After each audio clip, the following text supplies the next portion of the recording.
Snake Stream. Snake Stream.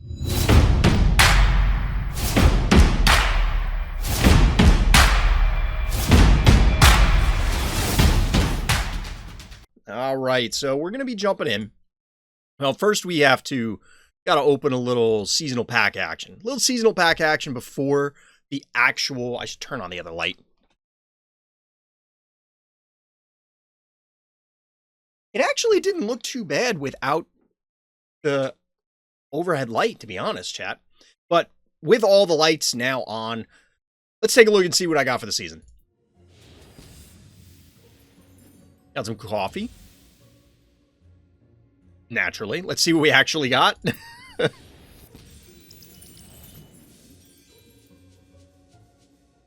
Alright, not terrible upgrades. I'm okay with these. Honey Bear is kind of a big deal. That's probably out of all of these. Well, obviously Cassowary. I haven't had a Cassowary upgrade in a while, but the big news is... Baba Ha Ha! Alright, we're back on the new Phobie train chat. Little trap action coming in. Getting a little trap master action going on. Hopefully we can get this leveled up very quickly because I can smell some traps coming, chat. I think it's time to finally, Poison Ivy or not, I think it's time to pull Baba Yaga out. Make it happen.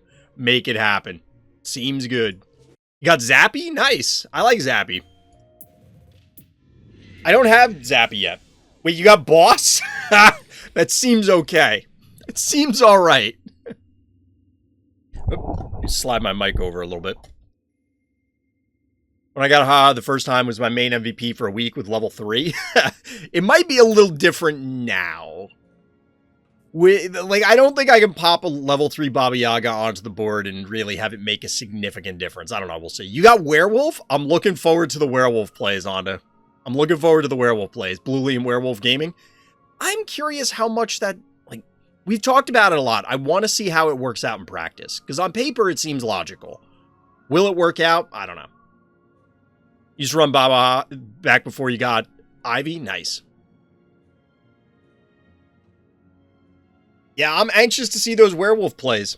Although, Werewolf is absolutely a stats phobie. Like, it needs numbers, so we'll see. We'll see. Werewolf feels strong from the times I've faced it, likely only beatable because the players don't use it properly. I've only seen Werewolf a few times. Werewolf is... I've honestly seen almost as many Werewolves as I've seen Boss. And that's saying something. I've definitely seen more Boss. But not by an enormous margin. And it's not because Boss is bad, right? So I'm very curious to see how this goes.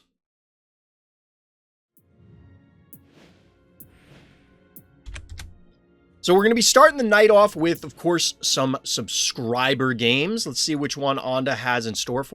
Quick aside, everybody, before we get into the actual content, I was accepted into the Phobies Content Affiliate Program, the content creator program, you might call it. Shout out to the Phobies team, and thank you for that. But the reason I'm telling you, everybody out there, dear viewer, dear listener, is to let everybody know that I do receive some compensation from the Phobies team as a result of being part of that program. Now, I loved Phobies before, and I still love Phobies now, and I expect I will still continue to love Phobies in the future. So look forward to more Phobies content coming from Random's Thoughts. So now, on with the show. So we're zoning in first with an Onda game. Our hero here in the orange trunks on This Might Sting a Little. I always bounce between This Might Sting a Little and This Might Sting a Bit. I can never remember.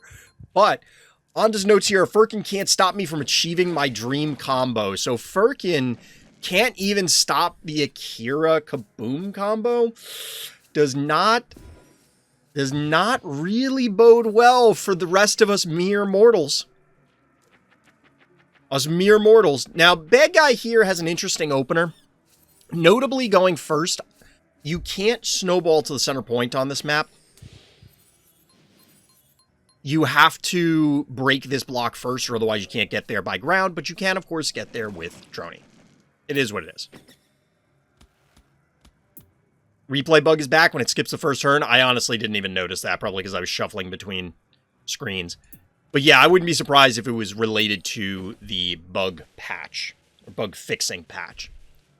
So in the meantime, Onda is going Open up with that snowball, getting a few other things rolling here. Notably the stabby. I actually did try stabby myself, or maybe it was Bo Mangles offline in a game. And I ended up winning that game on this map, but I think it was strictly because I outleveled my opponent. Ooh, bad guy very quickly ramps up to beauty.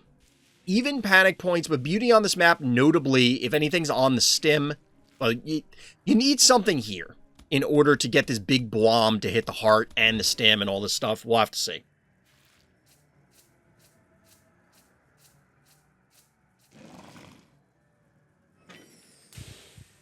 But this defensive posture, and because of the ramp that bad guy, they were all in on this beauty.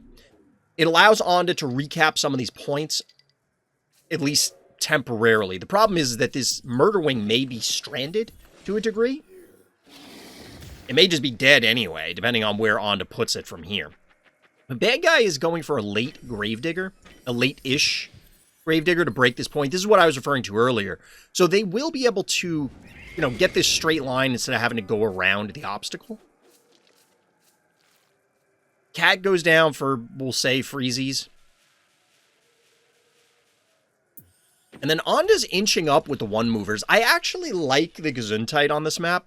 I know I've talked a lot about Gesundheit not being one of my favorite phobies, but I think on this map it's valuable because you can just scoot it up from the vault, get onto the stim, or threaten the middle, you know, and it clearly represents a significant chunk of damage. So Hevo 2.0 is the follow-up. The newest member of Hakune's collection. You heard it here first. Be warned, ladder. You probably already, by the time this goes live on YouTube, you already know about it. Which, by the way, if you're on YouTube, likes and subscribes. Help me out. Trying to hit 10,000 subscribers, or 1,000 subscribers. 10,000 would be great. Definitely want to hit that, but, you know, baby steps. 1,000 subscribers, we'll get there. Also, live stream. Links for that and the Discord. And Fright Night details. Check out the Discord for that. So, we do have Akira on the board. Bad guy answers with the good old Firkin. 1, 2, 3, 4, 5, 6, 7 phobies for our hero. A mere 6 for bad guy. But something's going to croak, right? Something's going to go down. Hey, Gabe, what's going on? Welcome back. So, we're getting a reshuffling a bit here. Not quite ready for the Akira pull. But definitely preventing a really ludicrous Hevo 2.0 boop. Maybe not ludicrous, but damaging. We get a paddles. I kind of get it. You can juice the Firkin to get in there and make sure. Like, this kind of demands that Onda goes for the Akira now, right? Or very soon. 1, 2, 3, 4, 5, 6, 7. It's interesting that Onda chose to put the poison here. It obviously can't be cured. But these phobies are maxed out. So you could have hit the Firkin and they can't heal it. Although I anticipate the Droney is going to croak very soon. And this Akira, look how far away it had to go. But remember, it doesn't matter. Akira could be off the map for all it matters. So I'm curious to see how this goes. Onda kind of allowed this cassowary to get booped. I don't think it had to be in that position. So the question is, was that a mistake or a bait? Down 2 phobies, you only needed 1 die to open up a slot, but it's possible that Onda specifically wanted multiple slots to be opened. Needed space? Yeah, I figured that was going to be the case, but the question is, what is... I mean, you have all 17 keys available, so we'll see what Onda does from here. Obviously, bad guy now. Droney shockingly died, I know. Stunning. And we do get the kaboom. Another, you know, who could have possibly seen this coming? And the follow-up paddles. The dream team has been assembled. Now, bad guy can send the Firkin in, and 1, 2, 3, 4... power down, and it looks like they are going to power down the Akira. Or, excuse me, the kaboom. Makes sense. It's not going to give you a reprieve for very long, but you got to do what you got to do, right? Otherwise, you risk this thing just immediately connecting with, like, everything. It's absolutely ruining your world. Last phobie for bad guy is Pterodactyl. Probably makes sense to leave it here, because otherwise you risk getting a Keurig. Beauty. Haven't seen Beauty out of Onda in a while. Beauty, of course, I mean, we were talking about it earlier, but is a big threat on this map. You can just immediately get onto that stem. It flies, does a whole lot of things that you want. I don't even think Beauty's really in danger here. Now, here's the question. We just got Firkened last turn. This is already ready to go. Anyway, getting back to it.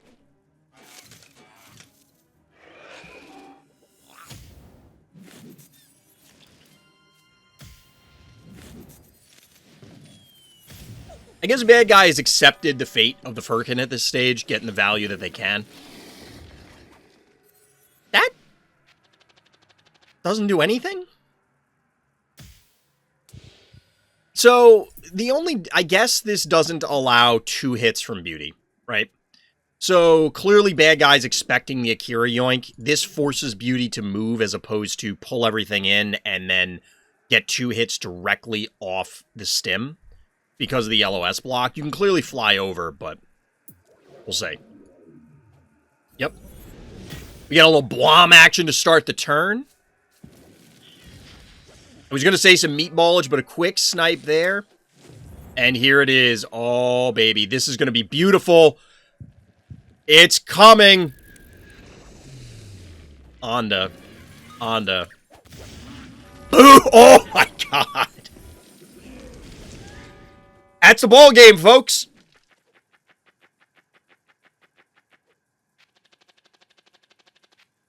I mean, that's the ball game. What could bad guy have done? Let me know down in the comments. YouTube, Twitch chat. If you're watching this and you want to let me know in Discord, feel free to do that. What could bad guy have done different? Because once the dream team started to get assembled, the opponent could have played Akira. Does bad guy have Akira? And, I mean, is Akira as an answer to Akira even a feasible thing? We've talked about that before, where I don't know that it actually is a reasonable answer. Oh, they don't have it? But I don't know that it's a good answer, other than... So, here's the thing about Akira answering Akira. It immediately makes the board intensely complicated, right? Like, it is so complex because of all the different things that could happen at any point in time. And I feel like most people are going to get into analysis paralysis territory where they're just going to go, I don't know what to do, so I'm going to back off. But it does, as people get more familiar with those scenarios, that may legitimately be a real answer of, okay, well, I move my pieces around and eventually you will make an error, and I will capitalize on it. You could go with that belief. But yeah, I don't know that bad guy really had... You can make the argument, be more aggressive and pressure them, but only thing to prevent this is rush me? I think so. I will. You want to play tricks? I'll play tricks with your tricks. Honestly, Akune, like, I think that is a legitimate path of... Because that's a thing in chess, isn't it? I'm pretty sure I remember that from my chess days. It's been a few years. But if you are, and in other games, if you are running out of time, you can win by clock by just making the board so complex that your opponent has to spend more time than they should to calculate everything. Now, that isn't necessarily a victory path directly in Phobies, but if you make the board complex enough, a lot of people will eventually go, well, I'm done pooping. I want to move on. Or I'm just tired of this, or I don't know what to do, and they'll make a mistake. But I agree with Onda. The other route is you kind of have to rush people, and I don't know that that's possible on certain maps. Maybe it is on... This may sting a little, but it certainly didn't seem like bad guy could put on a lot of pressure. Now, that being said, that map is one that commonly has, and I actually had some games like this offline. I was talking about at the beginning of the game that you can heart rush on that map, and it sometimes can be difficult to defend if you don't set up properly quickly enough.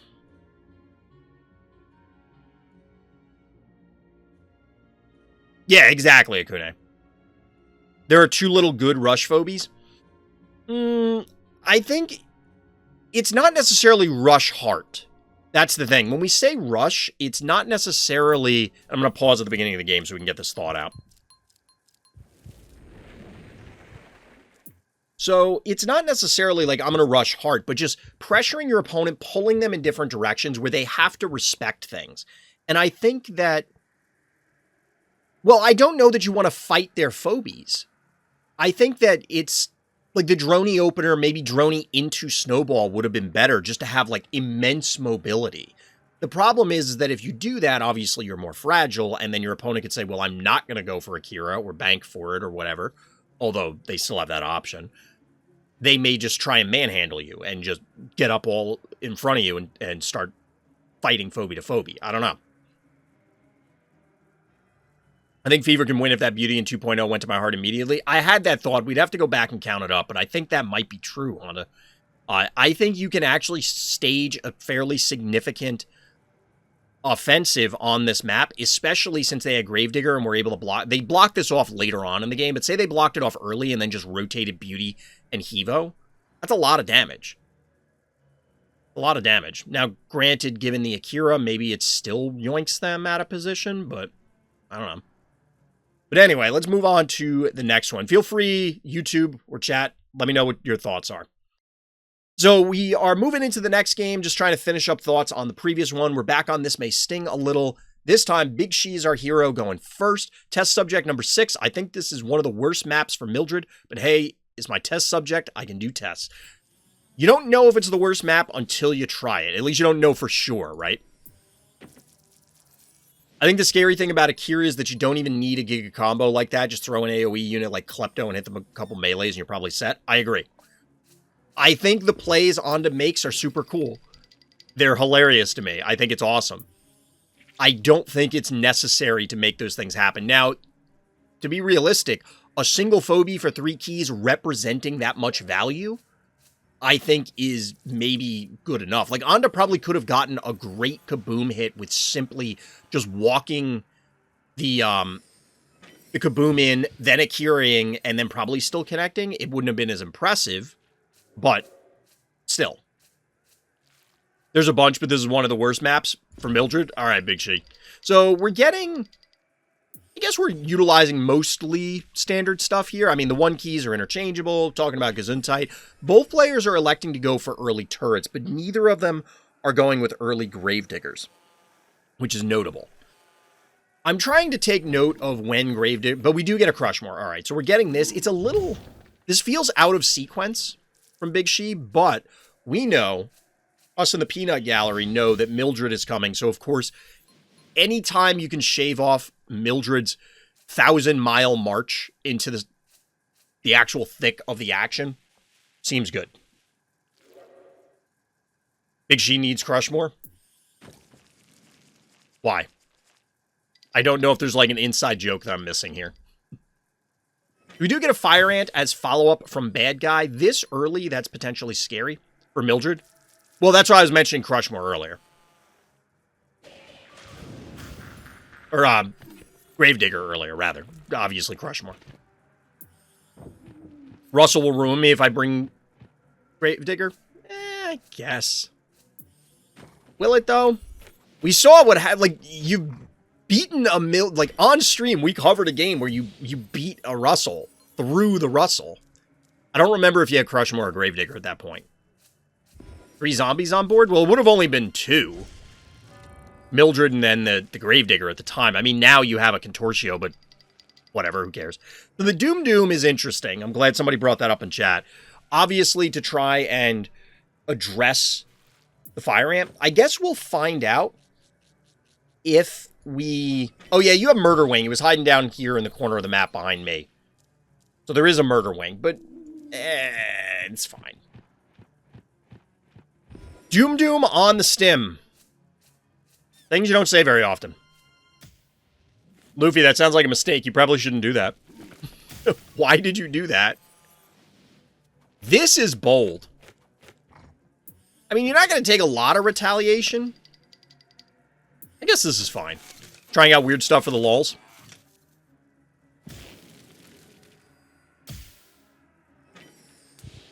Well, Doom found the trap. Really, Contortio found the trap. Not on purpose, rock climbing. Still, I would recommend against ripping a callus off your hand. Don't you need those specifically for rock climbing anyway? Like, it is helpful to have... It's like one of those activities where calluses are beneficial because... You know, reasons. You got a new phobie? What'd you get, DT?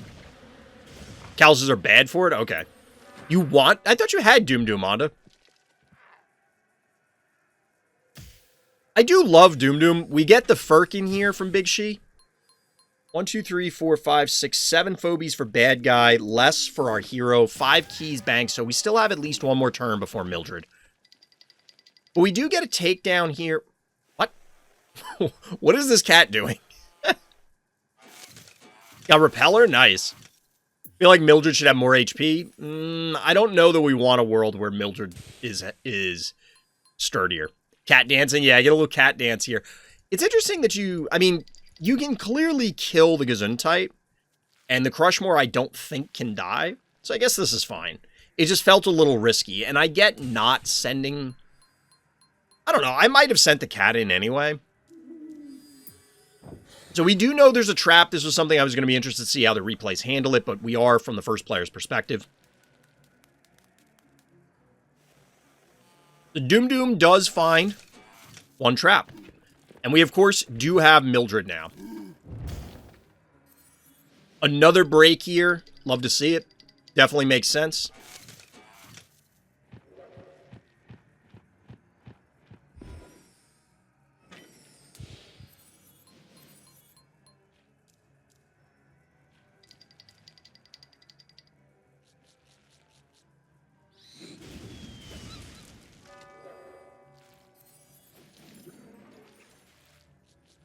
Mildred's supposed to be grandma eaten by her cat's phobia, right?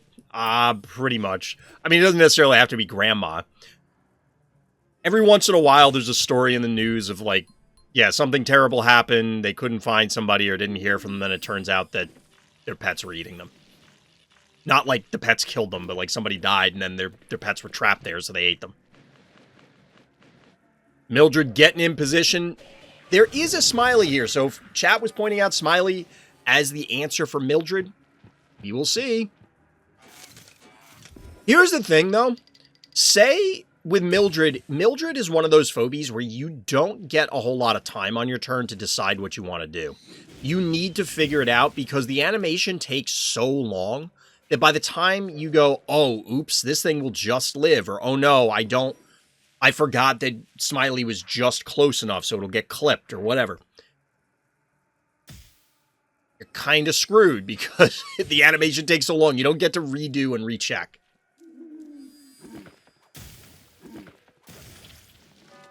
Big panic point advantage for bad guy. So once Doom reveals the trap, do you still see it? Or does it disappear if Doom's out of range? Imagine not playing async. It's a rough life. 10 keys remaining for bad guy, only 4 for our hero here. You see it the entire game. Okay, that's good to know. As you'd imagine, it doesn't come up all that often. Bad guy electing to walk Smiley into range of, like, everything. Yeah, stuff will get diseased, but for the most part, I don't think you care. Mildred is kind of a balanced nightmare, in my opinion. It's a pure burst unit. So often it just either doesn't kill or you lose it and wipes everything off the board. Has to be bad or if it's bad for the game. Yeah, there are certain phobies, we talk about this periodically. Same story as Russell, yeah. There are some phobies where the ability and the idea is really cool, but it is balanced on a razor-thin margin. You're really walking a tightrope. Other cliches that you just can't allow it to be really good, because if it is, terrible things are going to happen. So the Smiley lives for now. This is a very patient game from Big She here. We're looking at 4,400 health on the heart with a 4-to-1 panic point advantage. Doom Doom gets diseased. Doom Doom, not like this. And then Smiley does, in fact, connect with the Mildred. But as we've seen before, Mildred heals an enormous amount of damage when it wants to. In fact, I expect both of these to die this turn. Doom Doom gets an attack in.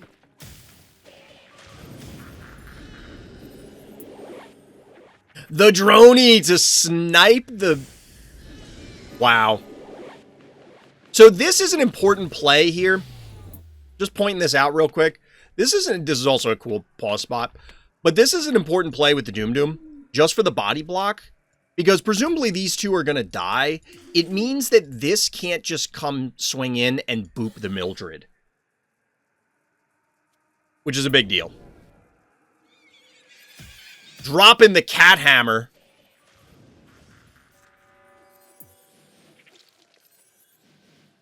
So the Klepto is still alive. Is it? Nope, dies to fire. 2,100 health once again. And just like that, bad guy does not look like they're in a great position. Granted, they have a panic point advantage. The Doom Doom is presumably dead.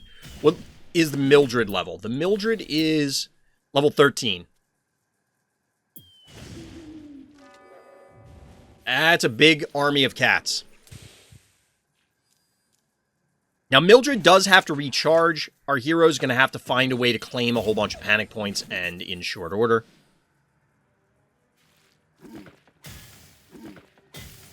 There's no way that dies, right? Oh no, you're not going to send the droney to the middle, are you?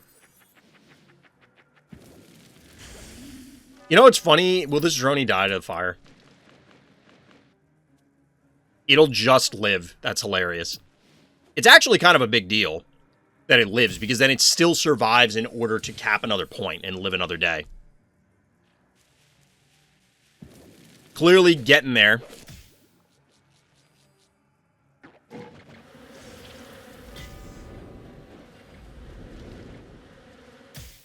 Droney with 2 kills, yep. Mark it down, put it on the leaderboard. Got him. Mildred just putting in work. And the Mildred's gonna live. By the way, it's only Clinico left for bad guy. Just throwing it out there.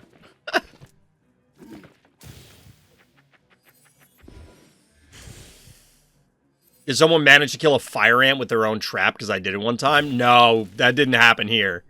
I don't think I've seen that happen yet, although maybe it has. We've watched and played a lot of Phobies, chat. Stuff starts to run together after a while. Where it's like, has this obscure scenario happened? I'm sure it has. Panic points going the other way in favor of our hero, although realistically it doesn't matter, because this Clinico is toast. GG. I'm going to keep spamming Mildred. I want to master. So, Big She, if you play in the next Fright Night, I want to see you. You got to take down some wins with Mildred. Well played. Well played. Honestly, I don't see Smiley as being an answer to Mildred. If you connect Smiley with it, you just lose 5 keys. The Mildred user is just forced to rush with Mildred and obliterate everything and heal a massive amount of damage. While you're forced to retreat in fear of that, and your thought process would be, well, I can do is pull back and let the disease tick, which is a mistake. It depends on the map. It depends on the map. Smiley, like, that was probably the best case scenario Smiley. The problem is that they did not need to be, the rest of their stuff should not have been in range of Mildred. Like, there was just no reason for that to happen.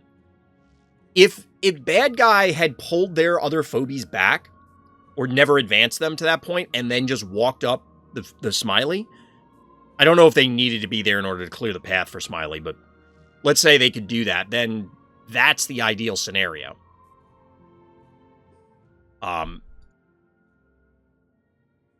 The problem is that there was, I mean, maybe they thought there was no way that Mildred could connect, but there absolutely was a way. Like, Mildred was 100% going to connect. And if Mildred connects, it doesn't matter that you got the disease. Like, it's all downhill from there. You need to take advantage of Mildred's lack of mobility as part of it. And walking your army into theirs doesn't seem like a good idea.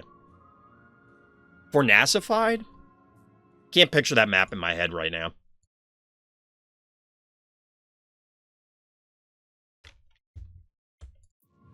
All right, let's take a look at a game from Great Ginger Gabe. We're jumping in here. Great Ginger Gabe is our hero on Mysomania. This is going back a little bit. The notes are close game versus a higher level opponent. GG, well played. Always well-mannered. Love to see it. It's one of the new maps. The theme is like lights out. Oh, is that the one with like the sideways U-shape obstacles? And then there's stims at like the north and south points. Imagine Mildred on Xylo. Clown face. So again, fairly standard openers. I mean, the unicorn here is a little unique. A little unique. Mildred on Phobopolis felt decent. Yeah, I imagine Mildred on Phobopolis is pretty good. That seems like, yes. Let's go with that. All right, quick takedown on the 1 key. Follow it up with Quagmire. I like this. There's only 5 keys available for bad guy. And odds are you're not... If the game won't let me click on it. This is just kind of funny looking. You get the like, flat as a pancake Quagmire and then screaming Ginsting. Early contender for the thumbnail. But 2,700 damage is a lot to deal off of 2 hits from this, 1 from this, and then maybe 1 or 2 things coming out.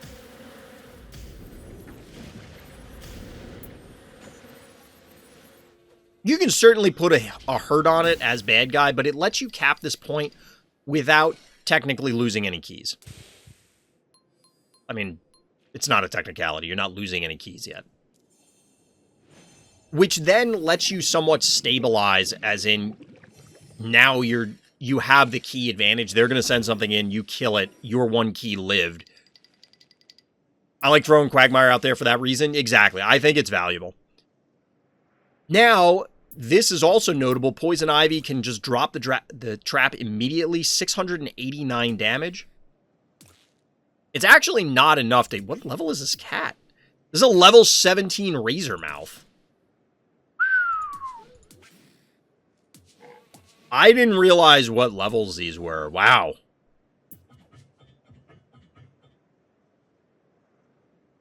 I usually do something close to this, except I go to the opponent's heart with Quagmire and break their block when he needs to get out. Fair.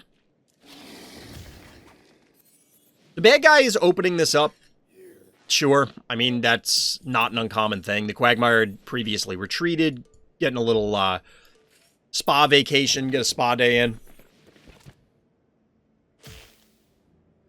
Even snot monsters need their R&R every once in a while, chat. It's a tough life being a phobie. Realistically, you just go out there and whip the crap out of everybody and everything. And then you have to, you know, you gotta rest somehow. You gotta relax somehow, unwind. I'm telling you, my idea still is I want to do like a Phobies comic or something where they all meet up at the bar after work. Work being playing Phobies games. And they're all just friends or have other rivalries. We're getting some 1 key elimination, just trading back and forth here. Obviously, we have the pre-stage boom. Nothing really too much to report on from this point, although this does open up Ginsting here. This can be broken, so I imagine this is going to be a dead Ginsting. You might risk the poison ivy dying. Because you have to send it in, and by risk, I mean it's almost assuredly going to die. You don't even have to break it, never mind. Yep. Get a jar to finish the violence. I guess this is an even key trade. 4 for 4 here. Quagmire on guard duty up here, I guess. But keep in mind, as we're going through all this, although a lot of the movements seem fairly bog standard, we're looking at, like, level 16 plus phobies. Well, 15 plus phobies for bad guy. Whereas for our hero, we're looking at level 10, 11. I mean, we have a 13 jar, but we're not nearly as high. These are some big, chunky phobies. Big, thick phobies. Down goes corn, pays for its sins. You do get a lot of damage that you can put down onto Crushmore. But we do get the Alistor. That's interesting. The Alistor represents a unique threat and a somewhat scary one, especially on a spa. I mean, Alistor is hard enough to kill anyway, but if you can get it on the spa, it's like, alright, that thing's never dying. Big hits going down onto Crushmore. And Blondie? Really? Alright. 10 keys remaining, total 5 available. 10 keys for our hero. 1, 2, 3, 4, 5, 6, 7 maxed out for now. Although realistically, it's not going to last very long with Boom. This is, what, the Blondie game? Is this one done the rounds already? I mean, you don't see Blondie all that often, right?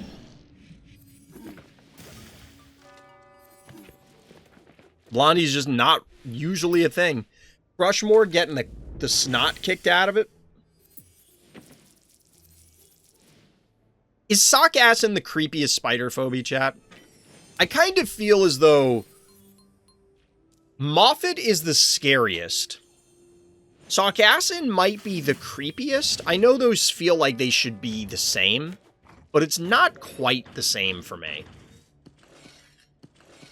Henrietta, I don't find... I mean, Henrietta would be unsettling, but I don't know. Yes, I did, Grayos. I got the good old Baba Haha. I don't play much Blondie, but in a big map, I'm not even sure what happened in my whole season. So, the last time I remember seeing a Blondie replay was on Opticon, I think. And I don't remember if it was Onder or somebody, but I think they got Alien Engineer with it. Like, and they broke a block, sent Blondie in, turned off, like, their whole team sort of thing. Yeah, Henrietta looks like a toy to me, where... Really? So we get the body block with the cowbell up here. I mean, Blondie's getting beat up. Attractor is the final phobie. 9 keys remaining for our hero. I don't know what's in Gabe's collection here, but this is... We get a pretty decent Blondie hit. So you are moving up to the lava. Nice. Get the good break here. Oh, no. No! That's a good heads-up play. That's a good heads-up play. Now, granted, this Blondie may still die. Still almost 500 damage off of the Spud. Because it's on the stem.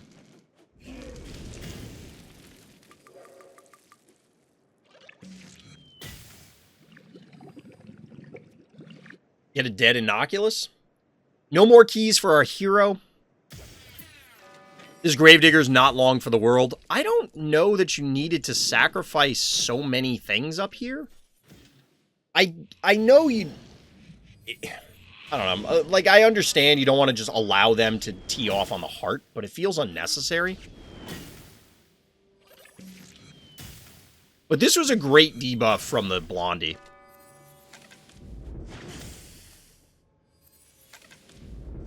Blondie seems like it's in a pretty decent spot there. It actually tanks all of this. Wow, did bad guy miscalculate? 77 health and Blondie lives. Just like the Hydra of old, you need to actually kill it. Like, you gotta actually kill it.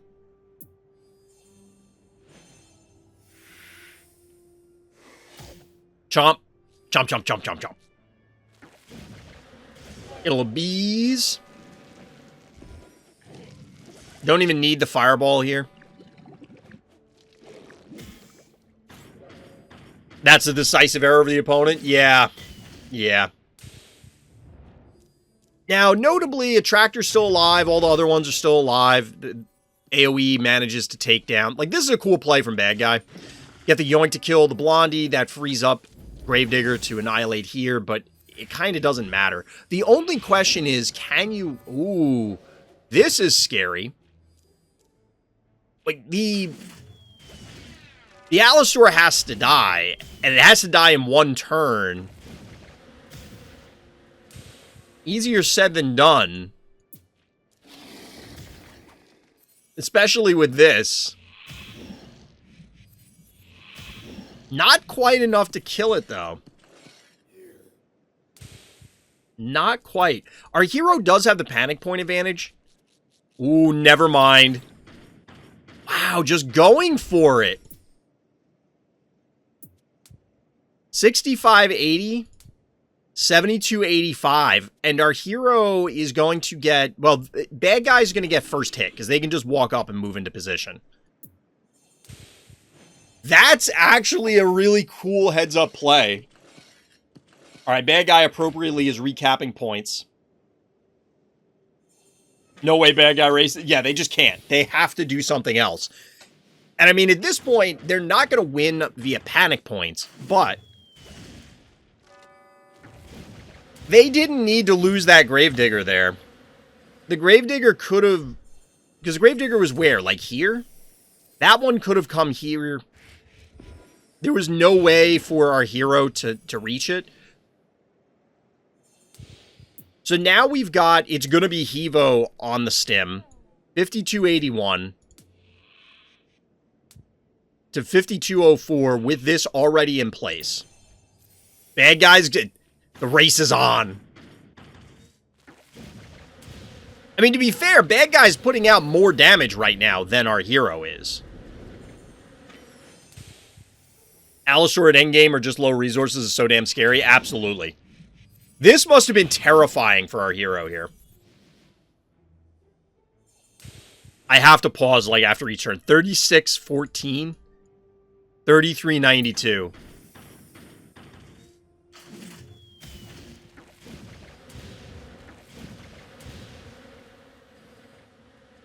Four to 1 panic point advantage for our hero. 1800. That guy's just dead. Bad Guy is just dead. Gabe, well played.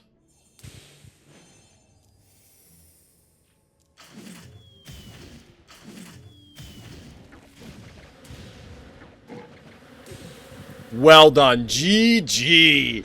That was a nail-biter, chat. That was a nail-biter.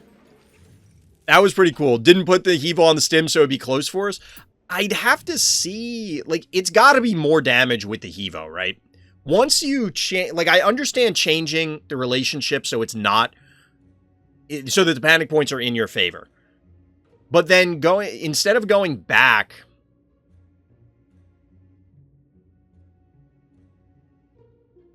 Like, you have to... Because you walk and then you do, like, 1,400 damage. I don't know if it would have gotten you the win one turn faster or something. Maybe not. Panic Point was like 400 damage a turn. Stim was... Well, it was 705 by the end. At 4 to 1. But it was a 400 or 500 damage Hevo plus the 300 from the Stim. So you should have been doing way more on the Stim. It's just, I don't know if it makes a difference from the turn perspective. Like, would you have actually ended the game a turn faster? I'd have to go back and look at the numbers at that point in time. Allosaur kills almost everything in duels now that I think about it. Yeah. Even with the nerf, it's still... I mean, it tanks. It tanks.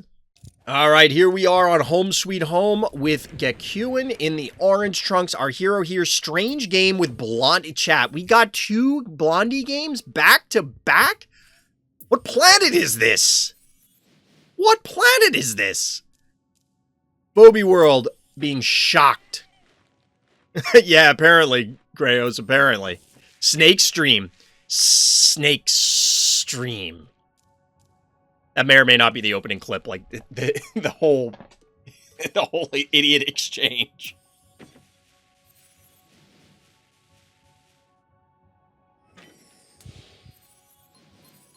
What units beat it 1v1? Smother Mother, one more? I don't know. I'd have to look, Anton. Honestly. Like, does Stairmaster just because it pushes out a lot of damage? Probably not. That Walmart on to play is the best video opening you had. Might be. Sometimes Chomp lets the essence of Twitch chat come over him. So I've talked about this before, chat. Savadas did a video, but I've talked about like pulling all the clips from the openings and then just splicing them and making that like my channel intro on YouTube, where it's like, what are you getting yourself into when you go to watch Random's Thoughts? And then just putting all of those clips back to back to back to back to back. I think it'd be pretty funny. Yeah, Urk made that joke. It was in the notes. Or was it? Okay, so there is a wait. Is Blondie... It just says strange game with Blondie, so does our hero put a Blondie on the board too?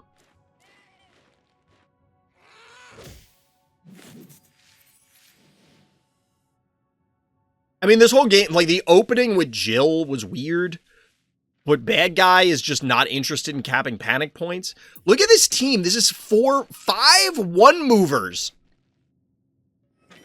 into Blondie. I mean, admittedly, a whole bunch of them came out before Blondie, but still.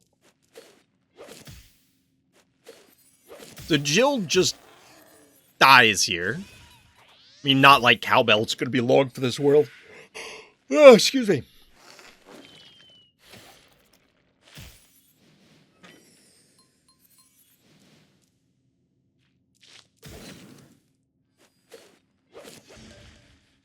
Yeah, 2 Blondies. This is weird. This Blondie's gonna hit, like... This Blondie is literally gonna hit everything. This Blondie is literally gonna hit everything. Why is this happening? What is going on? This is where I need the Mugatu clip. I feel like I'm taking crazy pills. What the hell?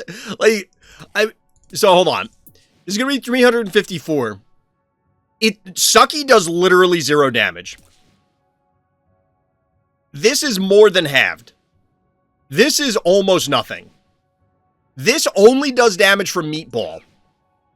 This does almost nothing, and when it buffs, it might make something somewhat relevant. Why is this happening? Why did this happen? Okay.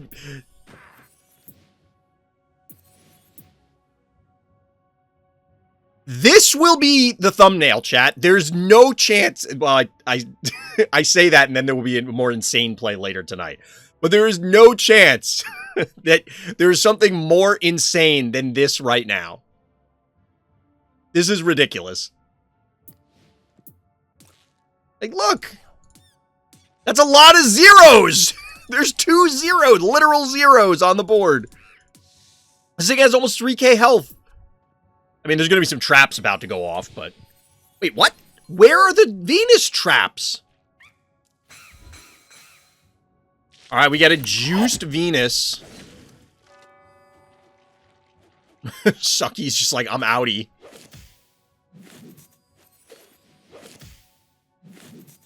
Yeah, our hero's in trouble here.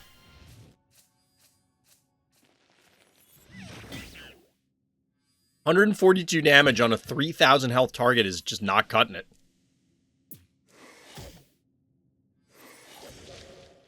I'm honestly seeing Blondie is pretty good on the right map. I think on this map, it might be reasonable. It depends on how many keys your opponent still has available. Yeah, Gakuen's our hero here. So, I don't know how they're getting out of this, truth be told. Like, now granted, bad guy only has 3 keys remaining. Our hero has 9. Only 6 available at the moment. How the hell did this stabby take so much damage? Where did this stabby take so much damage from? We get the answer, Blondie? What? It's happening, chat. 2 games, 3 Blondies. Chat. YouTube, chat. Tell me right now if you thought coming into this stream you were going to see 3 Blondies. That looked good. I'm going to do it too. You know what's funny? Is our hero's going to get almost as good of a Blondie hit as bad guy did. Because they just walked into it.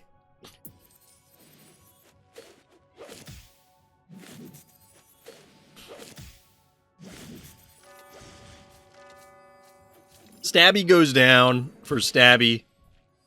Are here, like...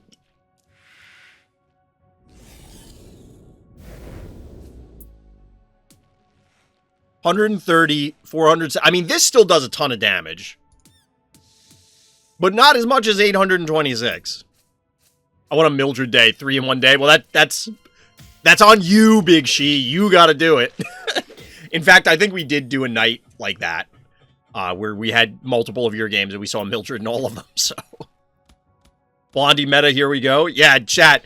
So, when I watch other games, like Warcraft 3 is one of the things that I watch personally, like, because well, we're not going to get into the discussion why, but like, I watch back to Warcraft all the time, and I watch StarCraft 2. And it's not uncommon for the casters, when a player does something off the wall and then they win with it, they're like, well, get ready, everybody, because you're going to see this on ladder in all your ladder games for, like, the next month. We're going to see Blondies on Home Sweet Home until it goes out of style. I'm going to influence the community.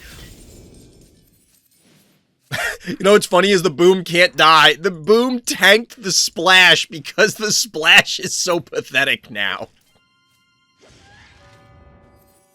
Imagine getting a 5-man Blondie hit with it being full HP and having Klepto backup and it's still not good enough. Chat, they said it couldn't be done. The boom play to make Onda proud.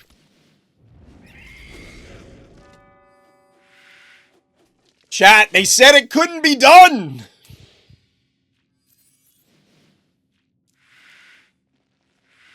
I'm gonna have to pull these clips. I'm gonna have to pull these clips. This is insane.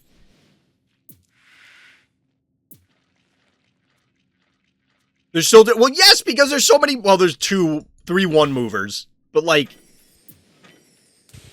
Wait. Hold on. We're gonna get the counter Blondie hit again. But bad guy went for a melee phobie in Baby Snakey. Now, the Sucky is still... Jesus, how much is this? 354? Wait, does this not decay? Oh, heavy metal doesn't decay over range. You get max power down at the edges. Where are the Venus traps? At this point, I don't think there was a Venus trap. Like, was there one? I don't think one went off.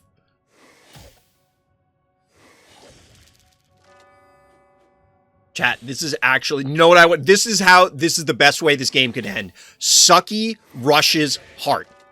We'll call it heartworms. I want to see Sucky go for the heart and win it.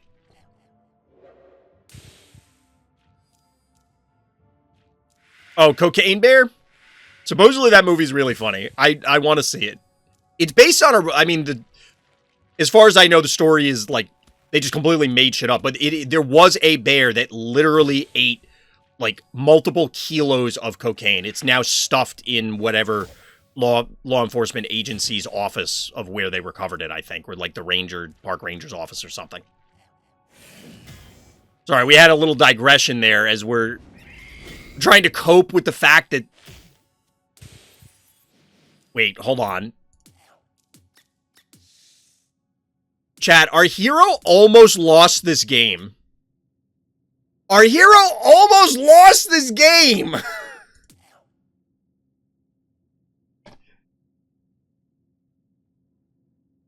They almost lost this game after all of that.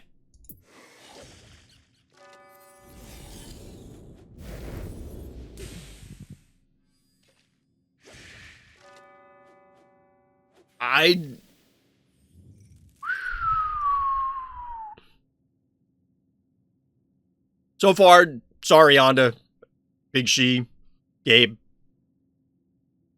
This one's winning the night so far. This game was insane. This game was insane. All right, it's a battle of the masters here. Our hero is Master Dark in the orange trunks on step right up.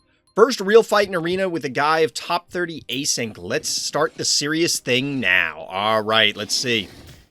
So we're getting Gravedigger openers. This seems to be fairly common. Now, one thing that I will point out is I typically, going first, break the block that bad guy did. I've seen a lot of people going second break the top block, so you get this straight run. Now, the reason why I think that's valuable as compared to what Master Dark did is it gives you the option to run, say, Snowball across immediately and threaten something here. Now, you don't necessarily have to do that on turn 1. Or, well, turn 2, your first turn after you break the block. But it does give you the option of pressuring whatever is up here as opposed to taking the scenic route around. Now, you can make the same argument here. And maybe it is better than instead of breaking these more centered blocks. I'm not sure yet. You know how tight and small this map is? It's kind of like a differently oriented Biff's room. Because you get this, like, center Coliseum effect, where everybody's trapped with each other. Now, our hero here does have the waiting game advantage in the form of Venus. If bad guy gives them enough time, especially because it's not Unicorn. So the thing about Unicorn, granted it is a button to press, right? You do have the ability to press a button, put a trap on the board. The difference is, with Venus, you can put it out there and not necessarily risk the Venus, whereas Unicorn is probably at risk of dying when it goes in to place a trap. So you can more easily coat the board, is the point. Now, Cat goes down. Silver lining of the situation is it allows Ray Chargels to come out, and you are able to still commit a threat to the board, an answer to the Hevo, and not max out. 5 keys available for our hero, but bad guy answers and maxes out their team with Noxious. Now, personally, Noxious is still, despite having Boolean, still very threatening to me. I actually lost a game offline the other night. I'm going to say, like, Boss is what killed me, but Noxious is what allowed things to get set up, because we got in this stalematey situation. I didn't feel I could safely push Noxious, and then eventually my opponent was able to just bank forever. And get the boss online. And it's like, okay, well, what do I do? I probably should have done something way sooner. And it was one of those things where by the time I realized the error of my ways, it was way too late. But in the meantime, bad guy is trying to free up slots on their team. It looks like sending the cat in for a more aggressive recap. 3-1 panic point advantage for bad guys. 7 keys available for each player. Now, our hero does have a little bit of time. This is a pretty good play. It forces the Noxious to reposition. I don't know that the combination of these 3 can kill an Oculus, but it looks like bad guy's going to go for it, so I'm going to say yes. Hitting an undead plus that. I doubt this is a dead Hevo. But I guess it's possible. Yeah, 2 hits, hit, and this. Traps? Mr. Tramples? That's a thing you can do. All right, traps on the Gravedigger and on the Hevo. That's clearly a dead Gravedigger. I imagine the Hevo's toast as well. It might be close, but there's 7 keys, remember, from our hero that can follow up. A little muffin action. No trap in the lava, yeah.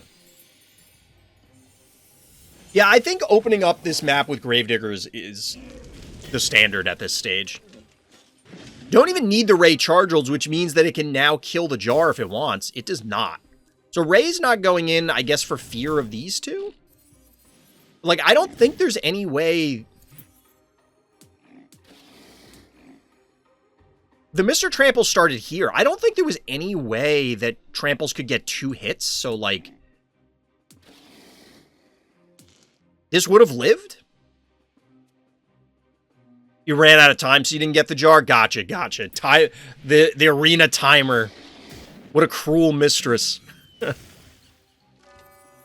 So, not getting the jar is a big deal here. That's 2 Phobie deaths that absolutely didn't have to happen. But the bow mangles. Mangling Mr. Tramples here. Noxious probably still has another turn on its cooldown.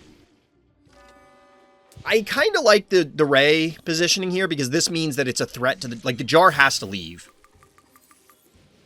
And if it hits, yeah, you have to body block with the Noxious in order to make sure that the snowball... Well, the snowball can get it anyway, actually. Right? No, this is a little too big. A little too big, so you can't quite do it.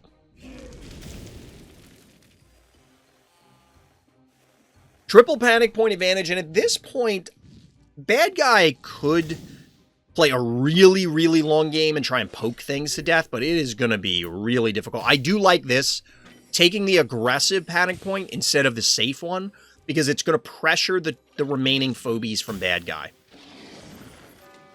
This was a really strong comeback from Master Dark. Like, it was looking kind of scary.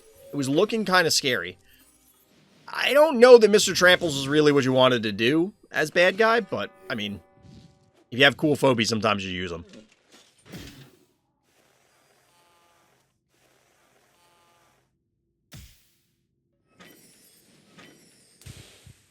All the panic points. Every panic point. Bad guy, I don't know why you're running, like... just let it go. It's over. With the break, snipe the jar. GG, well played.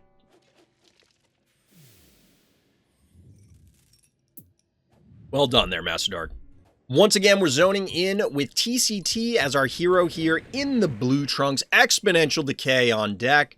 He should have killed the spider. All right, we're going to have to keep our eyes peeled for that Miss Moffat coming out. When in doubt, squish the spider. That seems to be a good rule of thumb to live by in the world of Phobies. Spiders are even larger, even creepier, even more unsettling. You really want Mr. Tramples? I do too. All right, Master Dark, thanks for hanging out. Have a good night.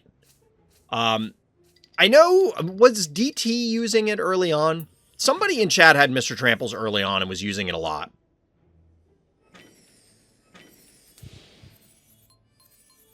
But Mr. Tramples has absolutely fallen off. You almost never see it anymore. Okay, so this Murder Wing could have capped the middle safely because bad guy, or your hero rather, like bad guy could have capped the middle safely because our hero did not position aggressively enough. Right? Because it's 1, 2, 3. I don't think anything can hit it. I mean, you may just not want to take the damage, but this Jin Sting needed to be up 1 space.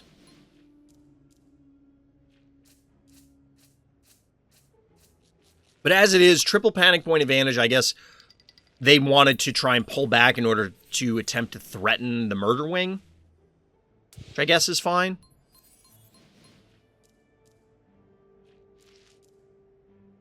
But I don't see any reason to not have the Jin Sting positioned aggressively, because then it could have come through and hit this fish tank.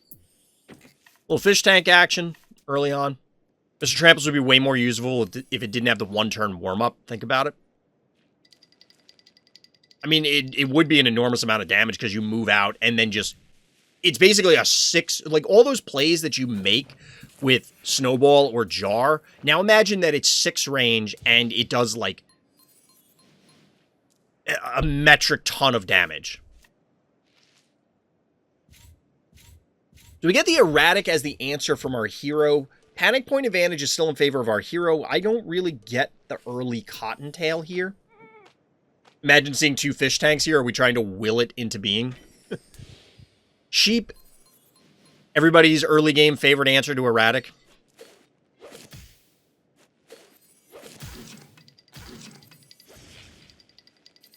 Even get the walk away here, which I respect because you're respecting the trap, although... I probably would have eaten the trap, truth be told. Another Noxious. Chat, I'm anxious to get Noxious myself.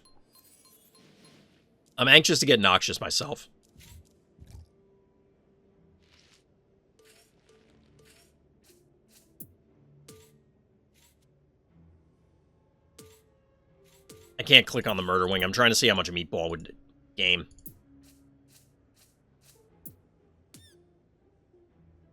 So 8. This could have been a dead... bad guy could have sniped the Murder Wing, send this up here, this, and Meatball kill it. And I don't think there's any way for our hero to punish it. Oh, maybe. They walk this up, or here, and then walk this here, and then splash plus bees, maybe?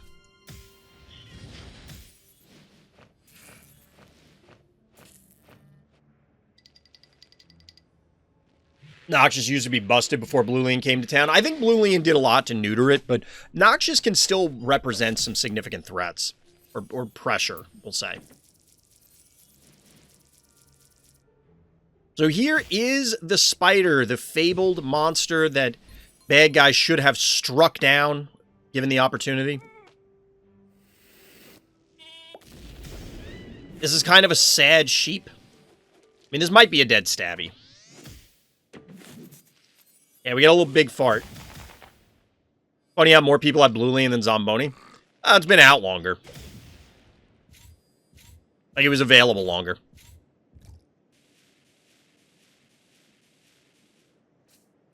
But yeah, Zomboni feels like it doesn't quite have a place because Blue Lean exists. I think it's still fine, but you can do most of what you want just by having that.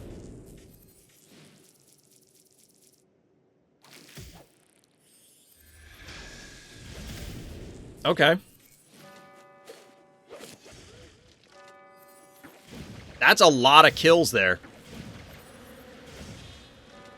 That's a lot of takedowns. Razormouth for sheep, cottontail, unicorn, cowbell. Seems okay.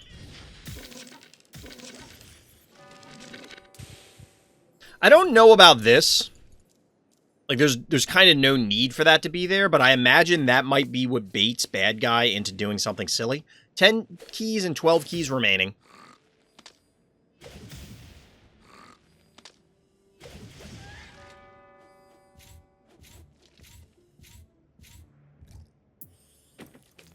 Bad Sushi! Chat was all excited about Bad Sushi as an erratic answer, so I guess here we go. We're going to find out. The spider lives. Was there enough damage? That's 1,000. Did this have to move?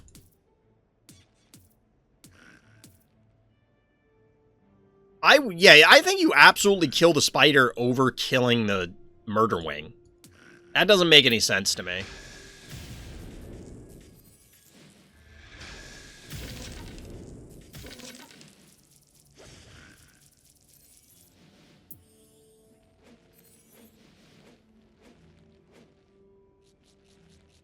It doesn't really make much sense to me. But there is a 4-to-1 panic point advantage in favor of bad guy. All the keys are now expended for our hero. They got to win with what they have on the board, but I'll be honest, I like our hero's chances, even if I didn't know the outcome. We do get a Boo Fairy connection, resulting in a 0 damage erratic.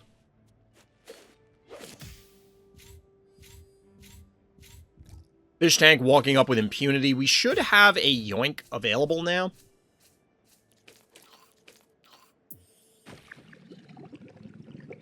Bad guy investing in a Quagmire and a Razormouth. So the forces are evening out with no keys remaining.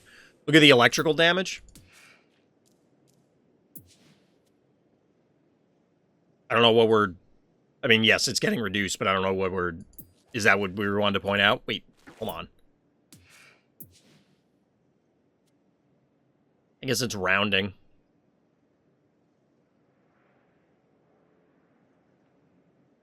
How much does it reduce it by? Oh, no, because it's a set amount. Wait, what?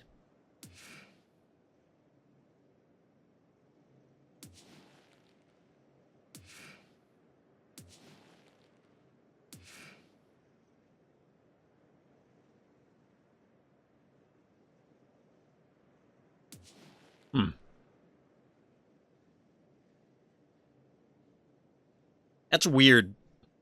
I mean, I get what it's doing, but I mean, to be honest, I don't see the debuffers all that often, although we saw some of them earlier tonight. It is notable that it'll reduce the electrical. I don't think it'll do any electrical damage, though. Okay, it does. I thought it had to do actual damage before it would do the electrical, like it was a boost on top of it. But Erratic, in fact, does damage, even when it has base 0. So we get the Yoink here. It does not yield a dead Boo Fairy, though. I have to imagine bad guys focusing down the Erratic. Yep.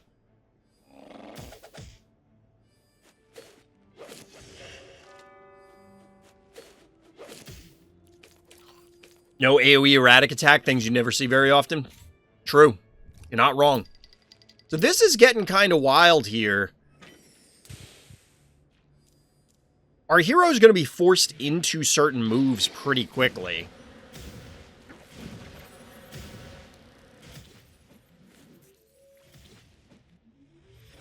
Getting that monstrous poison action from Miss Moffat. Dead Boo Fairy. I was about to say there might be enough damage here to actually kill and remove this pterodactyl, but seemingly not. Spider goes down, but the poison has already been laid. So, like, this is gonna result in these two being dead. That's an enormous poison.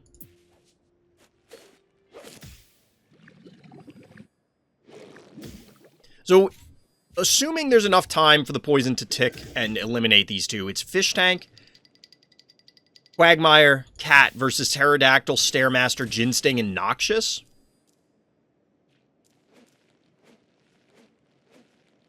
Could have poisoned the Ginsting? True. Because they could have come south instead of going here to recap the point.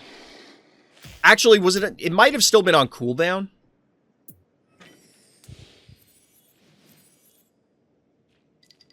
Is this going to be a haha, Fish Tank can never kill Pterodactyl on his own game? Pterodactyl has that advantage. Got the inevitability factor.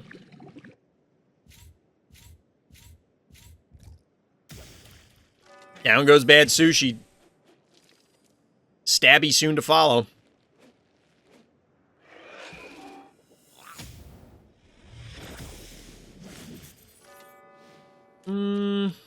I guess that makes sense, because you don't want to risk the Fish Tank actually killing something.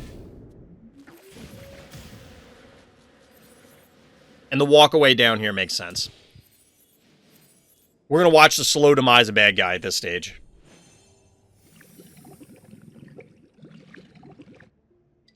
But I think this is well played by TCT.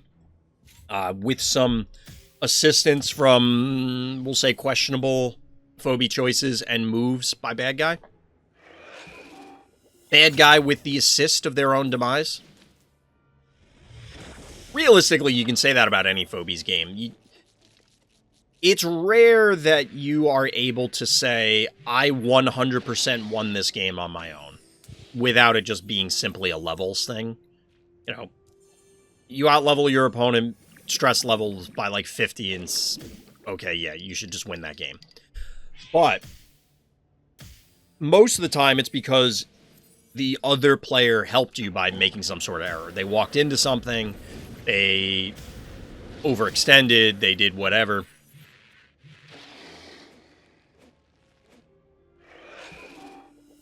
But I don't think Sheep and Bad Sushi were really what Bad Guy wanted to go for, aside from the fact that, yeah, why didn't they just kill the spider? You gotta kill the spider. They went for the Murder Wing, and they had the Daisy available, and I think the Daisy could have just, instead of killing the Murder Wing, kill the spider. But GG, well played. Got him. Like and subscribe. The devs are hinting at something. If you're watching this on YouTube, help me out with a like and subscribe down below. Of course, you can check out the links for the Discord and the live stream as well in the description while you're down there. But our hero here is Urkevina. I legit forgot that Gravedigger existed, but it didn't matter since I punished them for it. How do you forget Gravedigger exists? Like, people put it out on turn 1 on this map all the time. Like, what? I mean, we'll find out. We'll find out, but for a second, I thought this Maggie was going directly to the middle, and I was very, very confused, because in no world is that Maggie going to live, and that's just a waste. Now, honestly, I don't think it would be bad for Urk to answer Gravedigger with their own. It's obviously late, but Gravedigger into Stabby is a common opener, especially going first on this map. It gives you that turret to help control the mid, breaks the block so you can immediately get there. We'll see. You get Crushmore later on? All right. But Venus is the answer. We have to assume there's going to be a trap on the center point very quickly, but I don't know if that's even worth it. It's only a 575 damage trap. I mean, even this cat is almost 750 health. I did start going Gravedigger on this map lately, though. It seems to be, like, that is the standard opener now. I have to wonder in general, because we're now at the level where there's a whole lot of maps, right? And a good chunk of them are maps that people go, I'm just going to open Gravedigger and blow up these obstacles. And I don't see an issue with it, but I wonder if that's what the devs envisioned. And do they care? Like, is it a problem for them that that is the most common opener for a lot of these things?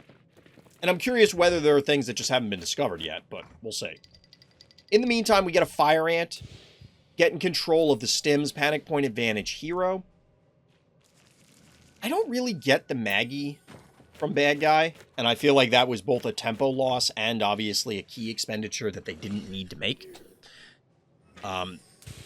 This Gravedigger is not really vulnerable. Bad Guys, that is.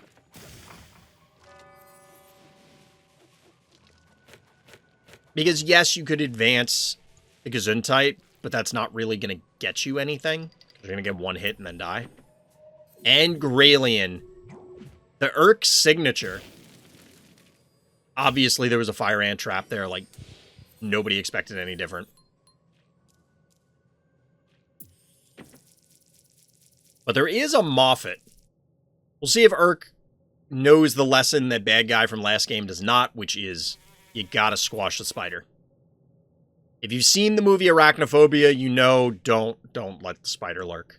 It's gonna be bad. It's gonna end poorly.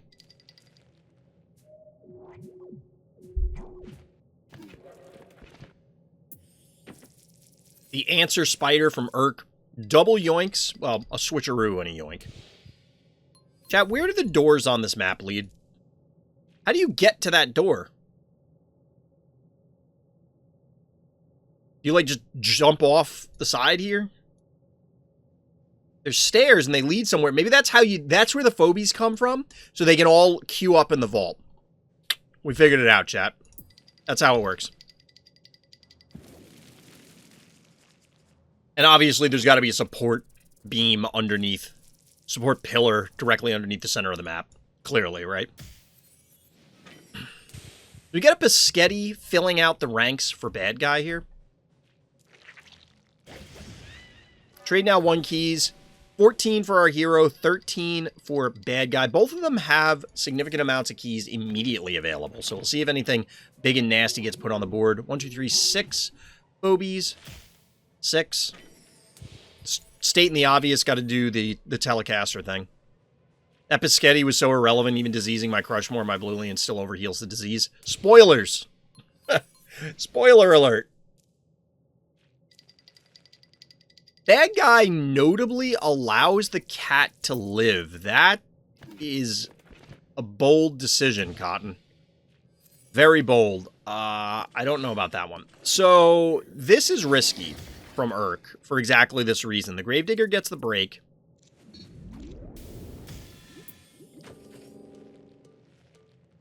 What?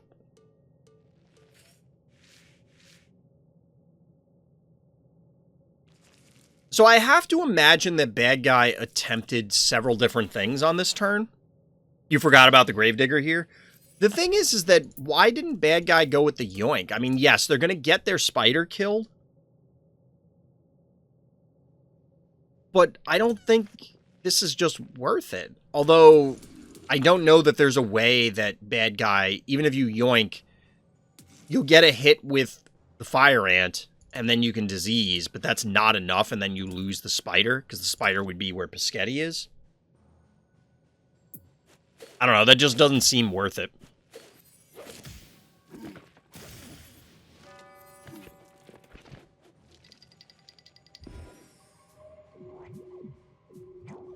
Uh-oh.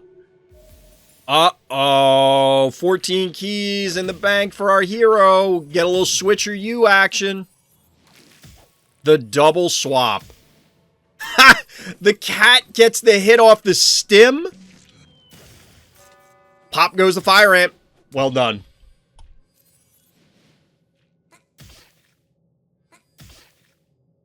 Pop goes the Fire Ant. Chuck. That's a thing you can do. That's a thing you can do.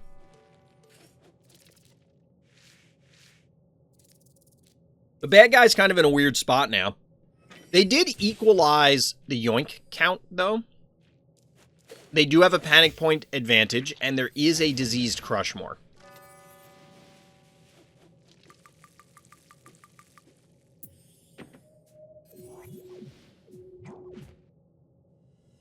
So Urk is going for the Bluelian play. As spoiled earlier, 254 heals. Yeah, you're going to out-heal the disease as long as you stay on there. Now, one thing that you could have done differently is move the tickles, or before moving the stabby, send the tickles out, because then it could have hit the center. I don't know if that was intentional to not do that, because you were, you know, you had to pull everything back, but I feel like if they're going to come after it, you can still get a Yoink with the spider, but then you probably lose the spider. I guess it depends on how you want to stage forces here. The point is you could have recapped that center point a little quicker.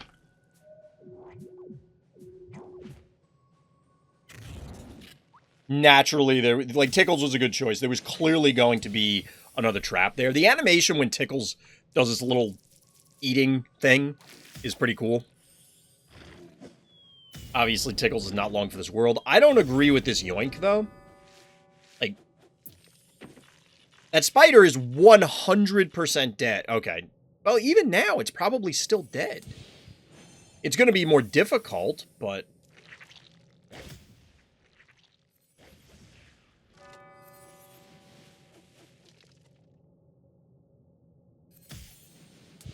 Nope, Urk is playing it safe. I think you can still Yoink it and kill it. And I don't know that you lose your spider in retaliation. You might. Bad guy just going for it. Yeah, I think this is bad. Is bad guy just surrendering here? I feel like bad guy's just surrendering here. They could very well lose these 4 Phobies, probably only 3.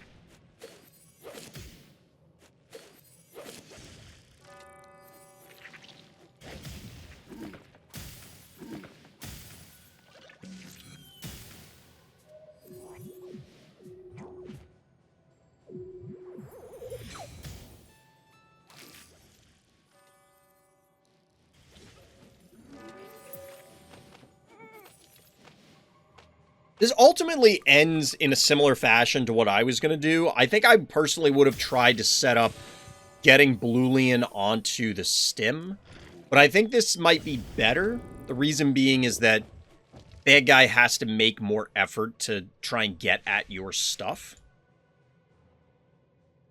But now it's Chuck, Ted, and Venus against the world, and as mentioned earlier, this Bluelian is just straight up out-healing the disease on Crushmore.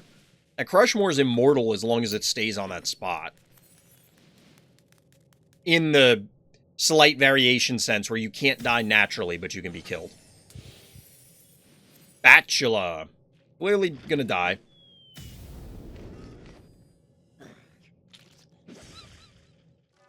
But that's okay.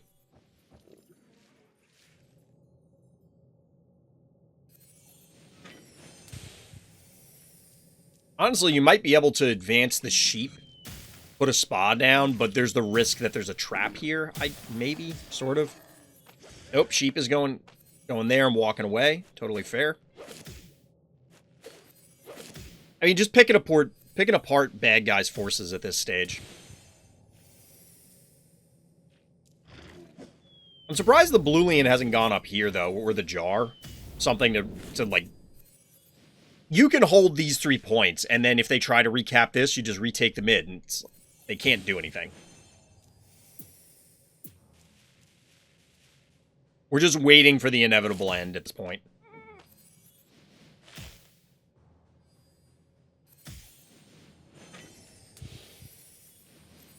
Hilariously enough, that trap almost... Well, there was no way for it to change. I was going to say it almost helps because then it forces the pull, but, like... It wouldn't have mattered either way. Yeah, I think that invade from bad guy was ill-advised, but they also had some weird yoinks throughout the game that I don't think were really all that beneficial for them.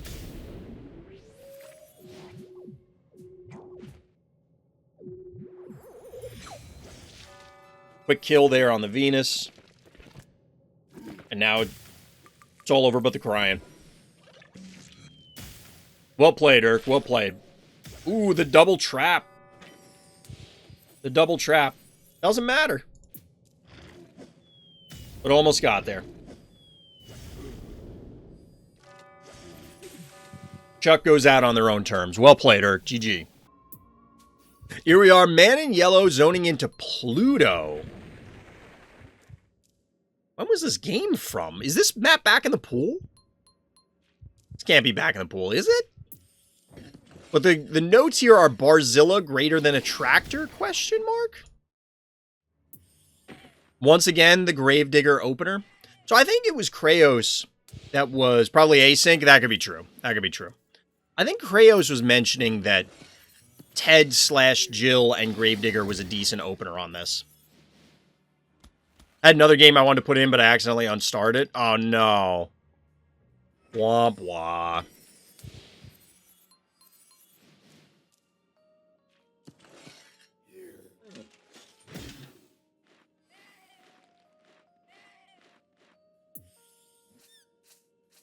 That's what you do going second on this map? I thought so. I remembered somebody saying it. So bad guy is leapt out to a 3-to-1 panic point advantage, but does not really have a lot of threats. You know, like they didn't walk up a turret on turn 1 or something like that. So the Gravedigger / Cassowary can't quite present the same level of threat that you can with other things. Now, notably... Okay, they can't... Bad guy cannot kill the Murder Wing on the way back. And they're going to have to probably lose something valuable in order to kill Jill. So our hero has stabilized on this map, which a lot of people... I know Pluto's not really a fan favorite. And honestly, I think it's due to bad guy's opener. They don't really...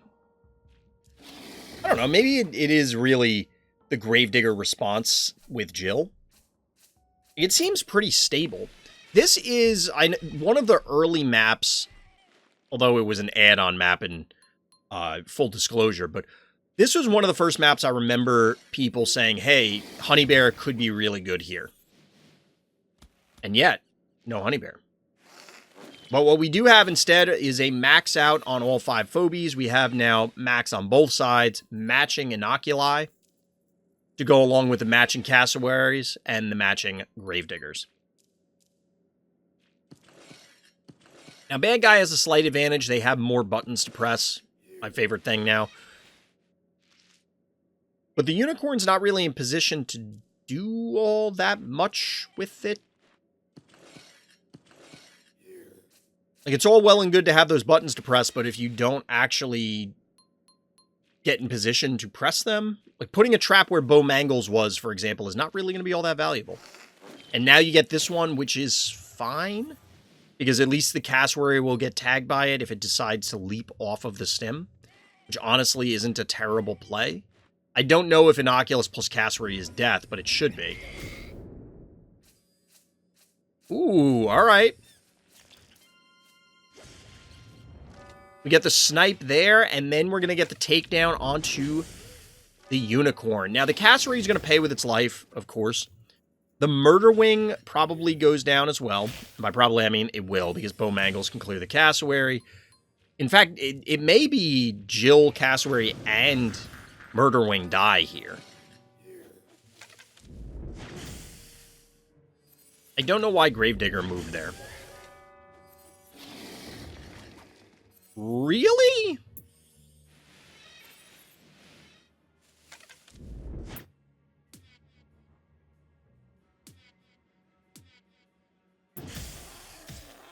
That's an interesting move. Like, I get it. It blocks line of sight from the stem directly to the Inoculus, but the Inoculus, A, wouldn't have died. B, there was no way to reach it to follow up. C, now your line of sight is broken. Like, I don't know. I was quite literally scratching my head. Now, the Attractor, of course, is a big threat. Following up with the Gesundheit as the final phobie for bad guy. 8 keys still remaining for our hero, by the way. Kind of a big deal. Barzilla. That's a bold move. Honestly, bad guy doesn't really have the damage because they're... So here's the thing. Bad guy's going to kill this bachelor, right? Then they need to recap that panic point. Whatever they send to cap that panic point is going to die. Like, there's just no way that it lives. So the option here is to sacrifice Gravedigger with no... Like, for nothing? This is, like...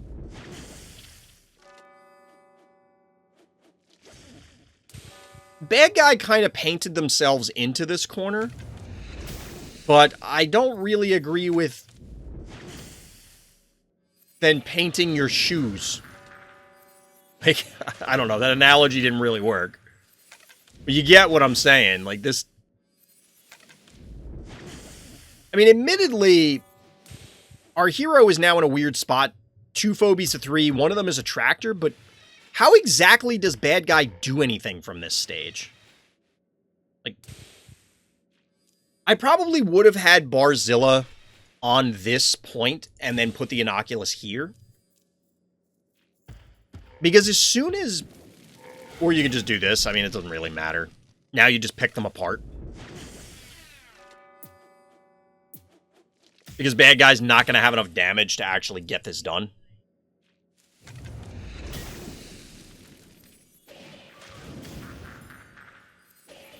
You do get the yoink with the Attractor onto the lava. But it basically comes down to what I was saying earlier, where bad guy needs to commit a lot in order to make this game work. And I just don't think that that's feasible.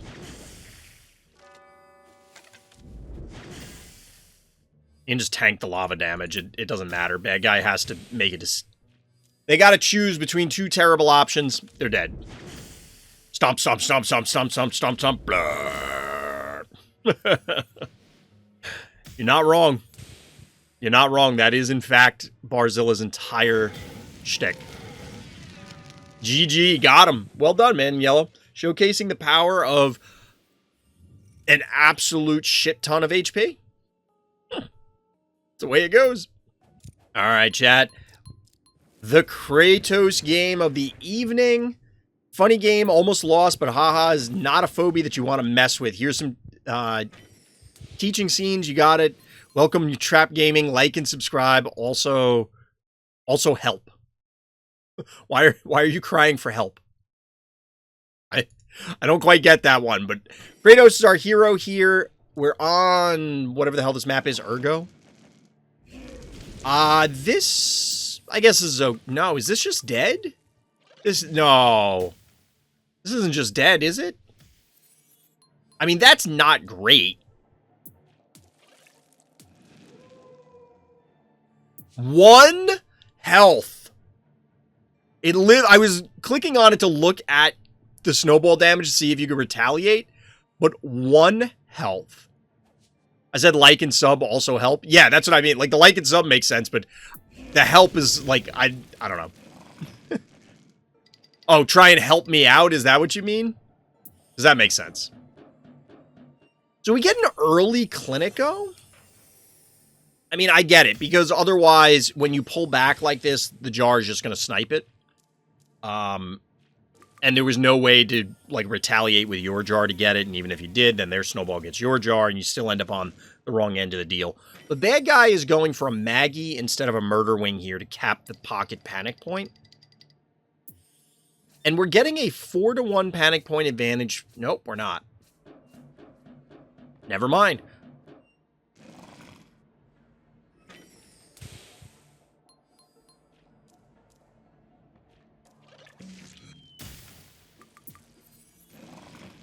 We'll just get the snipe on here, but you should have Fireball up, right?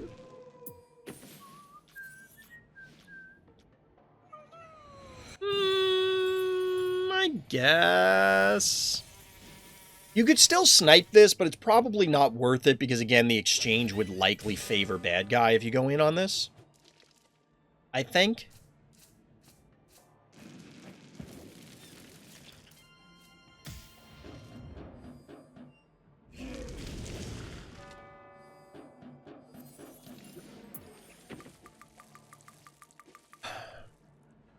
Yeah, this play makes more sense. I was trying to think for a moment, would it have made sense to put the snowball here? Fireball, then kill with the meatball or whatever was necessary. But the problem then is that the snowball is in range of the jar immediately, plus something can pop out. This way, bad guy is going to have to commit the jar and the Maggie in order to get this snowball. Actually, it might just be the Maggie. Yeah, the Maggie can do it on its own, but then you get the Maggie as compared to they can probably get the snowball, quote-unquote, for free.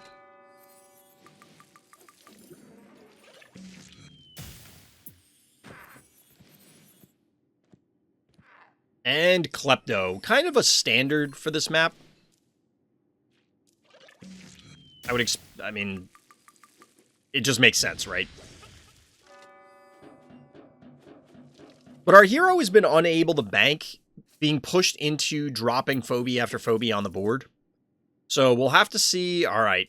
We have the bank to 5. I think we know what's coming now. I feel like this is Unbearable's home. I could see that. There's a couple maps where... This was specifically a map that I really liked Unbearable on. This and Big House early on. I haven't used it as much as of late. But I think it's a good spot for it. Because that was when I still felt that Unbearable was like, oh, well, this is the obvious answer to Stabby. And I don't know that the math truly works out in its favor, but it is a way to help alleviate some of the Stabby concerns. So panic points go in favor of our hero. Babaha clearly makes an appearance now that it's part of my collection as of literally tonight. You know.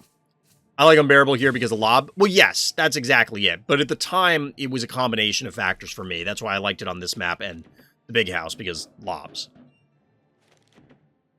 But also the Stabby piece was because it can heal, it was tanky, you know, that sort of stuff. It felt like a reasonable answer that wasn't, oh, well, I'm playing a 6 cost to answer a 3 cost at the time. So we're just getting staged here. There's probably 1 trap on the board, soon to be 2. Only 2 keys remaining for bad guy, whereas our hero still has 5. So the 1 key trading war will absolutely go in favor of our hero, assuming bad guy wants to continue with this. And we've talked about it before, where when you realize you're in this sort of position, you probably messed up like 4 turns ago, 5 turns ago, whatever. But you do have to decide to do something else. You can't just do it. Do the 1 key trading war, because you're going to lose on that end. Now, in the meantime, this looks like a bait jar. This looks like a bait jar. Because clearly you can do this. This does... Yeah.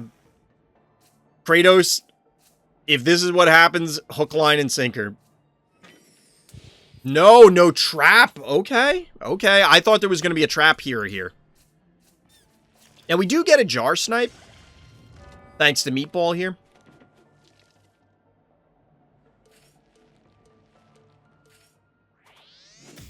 A little spare damage going down onto the Klepto. Hilariously, this is one of those weird ones where you can see the laser beam from the animation literally go through the obstacle, but it bends here. It does bend, so you get a free hit here. 1 key remaining for our hero, 2 for bad guy. A lot of splash damage going down. This is clearly a dead murder wing. Bad guy, are you walking in, like, okay, you dodged the bullet for 1 turn. There wasn't a trap there. But there's obviously a trap there now. Like, there has to be one. Bad guy, come on.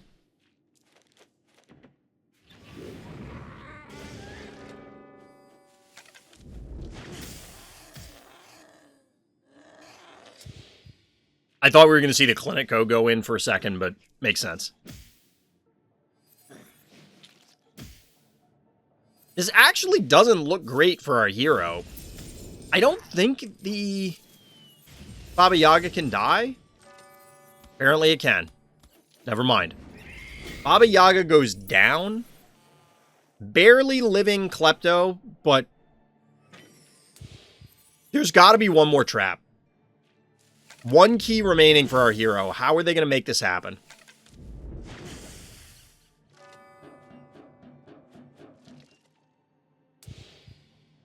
So bad guy kind of doesn't need to do anything at this stage, right? Like, they can just sit back and let our hero come to them for the most part.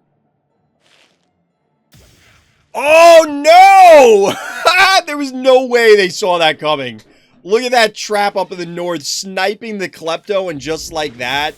How the turntable. How the turntable.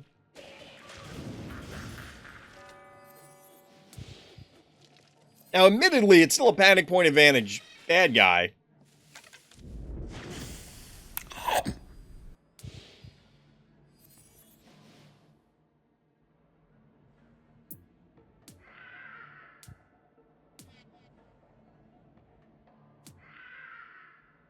Why did bad guy concede here? Why did they surrender?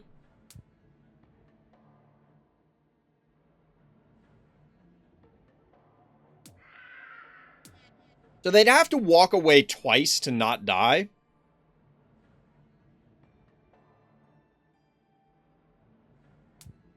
I don't think they're... I mean, here's the reason why I'm asking why they surrender.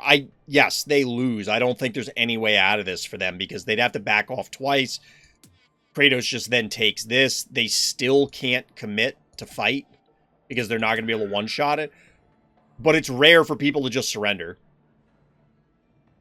Like, I'm surprised they didn't just stay in. Yeah, Kratosss still had 1 key left. I don't know what Kratosss was saving that 1 key for. Only way they win is if Inoculus walks into a trap. Did they even have a trap phobie? They didn't even have a trap phobie. Yeah, like Inoculus would have to not attack here and then just walk in and let Bowmangles kill it. Yeah, usually people stay because then you know, if they were maxed out, like, I get it. But GG. GG. Well done, Kratosss. All right, we're back to Urkevina games. Exponential Decay. Patience. Well, it's only a meager 37 turns as opposed to, like, the 60-turn game we had a few map cycles ago. But, you know. It's also very possible they should have just not moved the bow mangles, you mean? Possibly. But the thing is I don't think the Klepto should have been there where it ended up being at that game. Because it was on the center panic point. It could have looped back to be, like, in between the northmost obstacle and that set of two. Then it could have still covered the center, not like it matters because Inoculus was never going to get there that quickly. And then it could have rotated back to a 100% save point where it covers... You only needed a one panic point advantage, and there's no way that Kratosss could win, right? But in the meantime, bad guy here in the current game, instead of the last game that we were just watching, pushing an early Hevo 2.0 onto the board. The answer from our hero is a spider. That Hevo's a pain. Hevo is pain. And all of you, we mentioned it earlier, but all of you out there in ladder land, prepare for more of them from Gakuen. Hevo 2.0 is always a pain. We were talking about it earlier when we were looking at Onda's game. One of the biggest things about Akira for me is that it just makes the board so complicated. To a lesser degree, Hevo 2.0 does that. Similar to any Yoinks or, you know, when Rambolino was getting played a lot more, it just makes life complex because you have to honor the potential moves. Like, right now, for example, this spot right here is probably locked off. Certainly this one. You can't risk being there because your opponent could just come in and boop, and down goes your Phobie.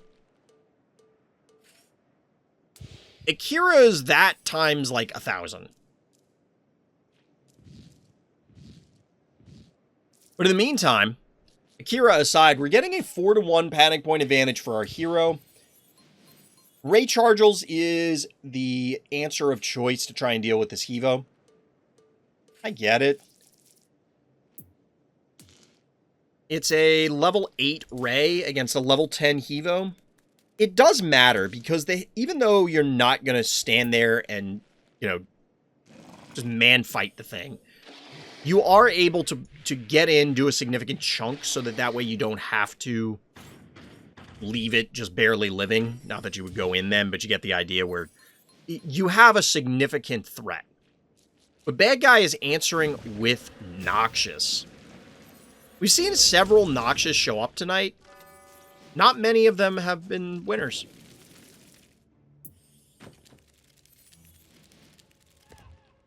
Ooh, the Boomer. The Boomer to stymie the Hevo.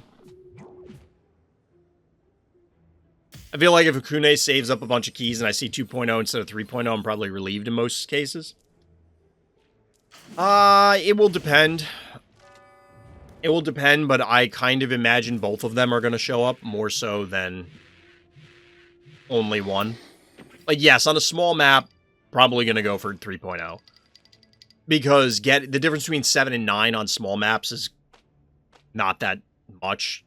Like, if you have 7, you probably have 9 keys available. On a larger map, you might see both. So we do have a Grailian, the Urk signature.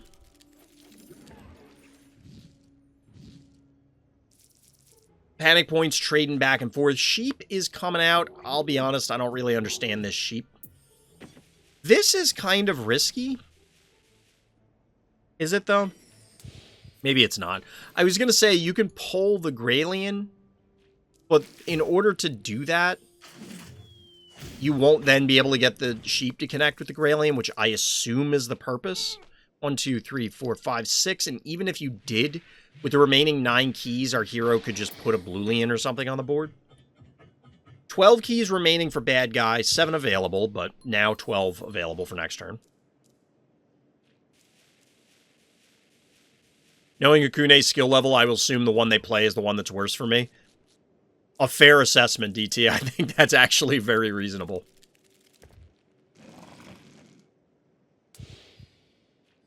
This is bold, because I don't... No, the Hevo can't connect, but the boom and the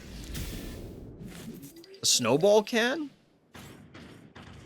This is a decent Noxious hit, but it's just gonna die, and there will absolutely be a Bluelian. 4-1 panic point advantage going the other way, but I don't know. I wouldn't really be worried. So one of the issues with this play, Moffat just pulled a 1 key, on the boomer? Yeah, it didn't even displace it, which is kind of funny. So the problem with this play is you lost 6 keys here for effectively nothing. Okay, why did Urk not put any eel phobies on the board? You absolutely could have got them out and then just, it would have been available to use. Like, you don't have to...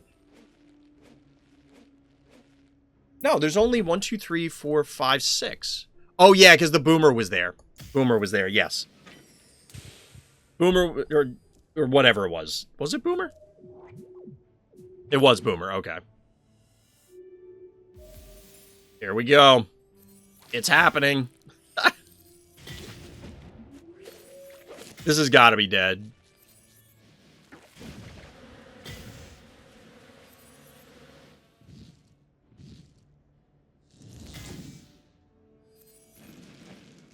Beautiful. We need to come up with a name for this chain set of plays. It could be with Yoinks. It could be with, as we're seeing here, the old Switcher U. Switcher U into Moffat Yoink. Into just absolute beatdown on Hevo 2.0. Sniped. Sort of. This feels like the hot potato. Does that work? I feel like a hot potato kind of gets the point across of how it traverses the whole map and then just explodes. Well done. So we do now get the Bluelian. The boom is dead to fire, which is relevant. It is relevant. Clearly, Graylian's going to go down, but at this point, who cares? Bluelian's heal is so disgusting when you think about it. Level 1 heals for 800 total on a 1-turn cooldown. Yeah, Bluelian feels overtuned. I'm not sure why the spa is ranged. It feels overtuned, but at the same time, it's an inherently defensive tool. So maybe that's okay. You know what I mean? Like, because it's not something that's... It's stopping you from losing. It's not helping you win. I know there's a fine line between the two in some cases, but you get the idea.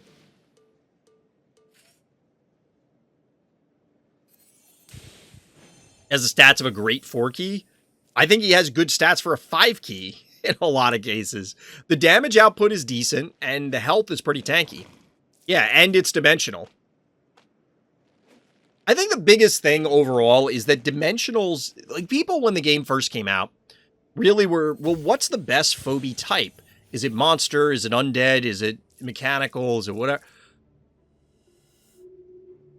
The only time dimensional seems to be bad is if displacing your own phobie gives you an advantage. And that is pretty difficult to have happen. You just play around it, and then almost always... You don't want to hit their dimensional phobie. It's free damage, it's a displacement, or it's at least making your life more complicated to try and get into an appropriate position. Yeah. And has comparable stats to Moly Bully. Slightly less damage, a bit more health. Fair. In my head, I was thinking of, like, Stairmaster. Which, admittedly, I don't know the stats off the top of my head, but I assume it's significantly less hit points for clearly more damage. Dimensional's bad if you spend all your keys and don't have Bluelian on the board. That's about it. I don't even know if that's necessarily bad. Stairmaster's okay. I value Stairmaster more than most people, but it needs to be a surprise phobie, we'll say, where it... Because the idea is you get higher damage for one hit. So the scenarios where you only are able and want or need a single hit are clearly rarer than needing two. Like, you have to tank and then follow up. But there are times where it's just, no, I need burst damage. It's similar to what we're seeing in this game, where when the Ray Chargels originally came out, I was explaining how, okay, well, this is just a big burst onto the Hevo. It's the same sort of principle with Stairmaster. Admittedly, it's rarer than a lot of people want or would like, but you get the idea. This seems a little weird from Urk, because the spider could snipe the spider. Yeah, I think spider gets spider.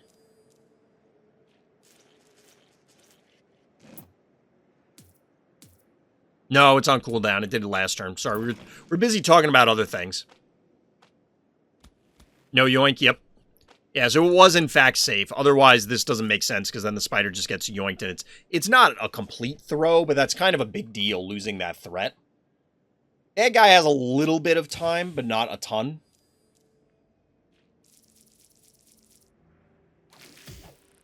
The yoink on the A wall.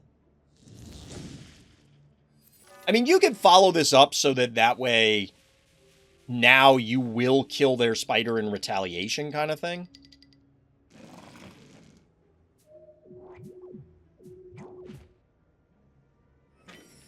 Honestly, you probably could have... Well, no. The Bluelian maybe has to go there, because if you put it behind the obstacle...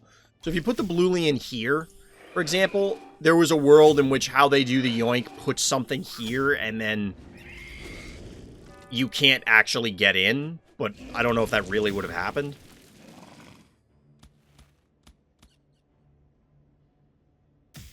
So the spider might... Spider still seems safe.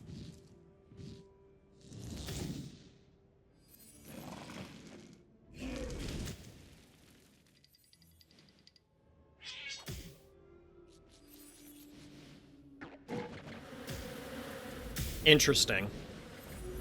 I mean, the sheep is still there, but given the existence of the Bluelian and everything else, I guess it just kind of doesn't matter.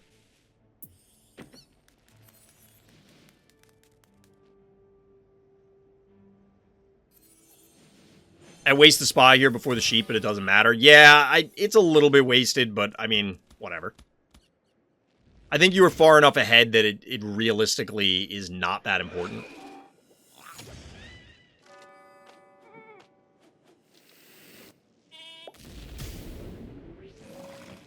Going for the Jin Sting and the Snowball instead of Snowball and Ray, I guess that's fine.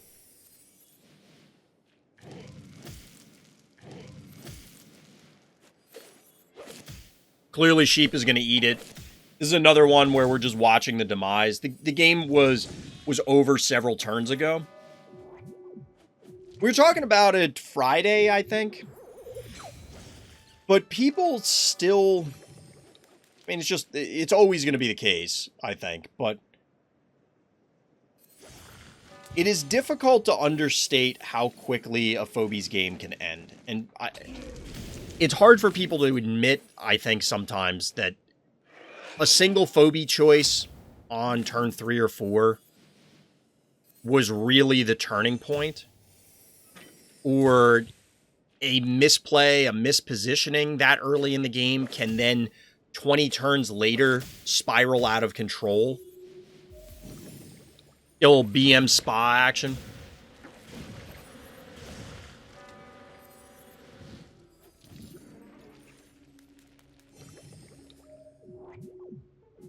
And the teleport does in the pterodactyl. GG. Well done, Urk. Well done. Brilliant spa also block you from placing obstacles. Yes. That is a notable... Oh, you lost a game to that? So we talked about that a few weeks ago. I can picture it was... Was it a Xylo game? No, I think it was a Magnificent game. We were watching and somebody was talking about how you can block the obstacle placement. And I was like, yeah, but like, yes, on a long enough timeline, it will happen kind of thing. But it was just one of those scenarios where I was like, What are the odds that this will ever actually happen? Apparently it happened. It's a good thing to keep in mind. Wait, no, it wasn't Magnificent. It was one of those, it's one of the newer maps. I can picture it where there's 2 panic points in the top, and then there's obstacle. The vaults are in the bottom too. There's obstacles right around there. There's obstacles protecting top panic points, and then there's like a line of abyss tiles. And there's only a choke point. Because we were talking about Gravedigger, and somebody was saying, oh, well, you could put a Bluelian spa there to prevent the Gravedigger placement. Is it hold still? That might be it. That might be it.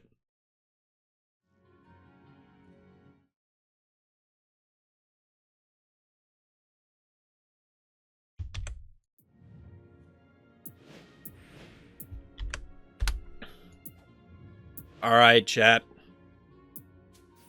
Third Urk game of the night. This time on like and subscribe. By now, you have to know the spiel. Help me out.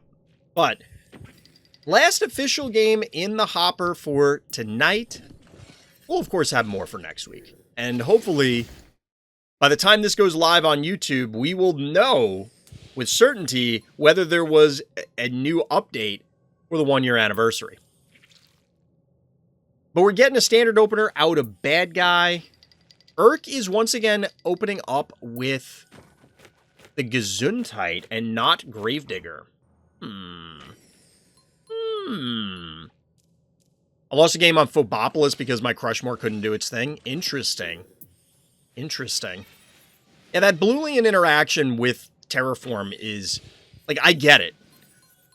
I wonder how much of that was intended by the devs, or is just like, okay, well, that's how the rules work, so it's a play people can make.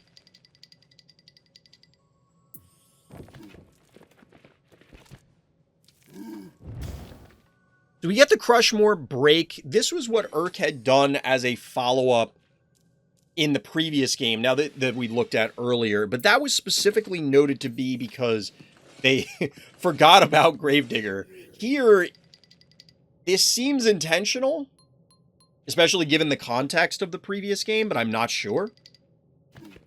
Do we get a Daisy as the follow-up? There's a bunch of scattered 1 keys, or a couple scattered 1 keys beyond that, so clearly we have that as an option, and we get Stabby to supplement locking down the center. No, you meant their Gravedigger. You forgot their Gravedigger existed.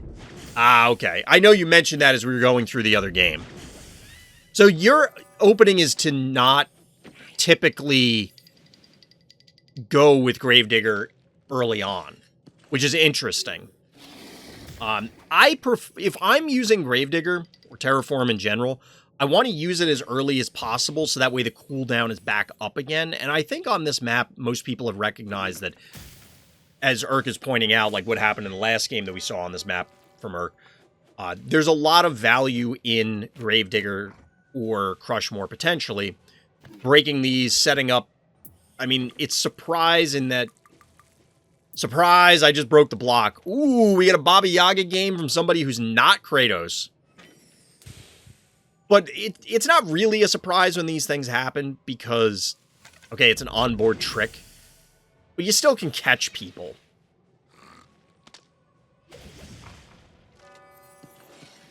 It's like chess. It's one of those things. It's all the pieces are on the board. I mean, in Phobies, there is a little bit of hidden information. If you stray too close to their vault, that sort of thing. But for the most part, it's perfect information. So you always, I know I feel silly when it's like, well, that was on the board. I should have known. Should have played around it. Sometimes you walk into it and you know it's coming because there's not much you can do. The counter Baba Haha. That's bold. So this is interesting. The bad guy could make a break here and safely kill the Gesundheit. Right? No, they can't. It's on cooldown. Womp wah. So Urk must have noticed that, hence the aggressive Gesundheit. Theirs is a higher level. Level 8. Level 4. That is, in fact, 8 is in fact more than 4. I usually go Gravedigger into either Poison Ivy and Boomer, or into Inoculus if they're contesting, or into Quagmire if I can take the middle for free. That makes sense.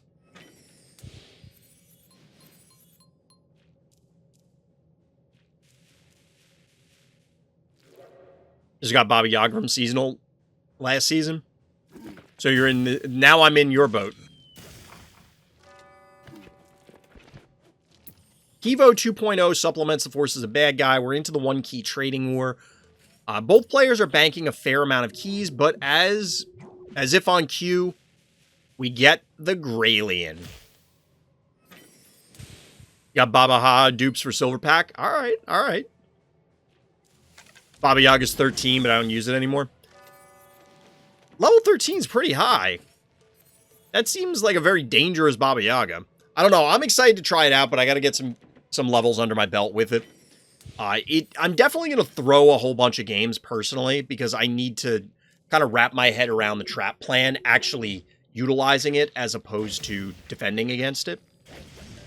Clearly, I've defended more games against traps than I have, you know, tried to play a trap game plan. So I like Poison Ivy a lot more. I could see that.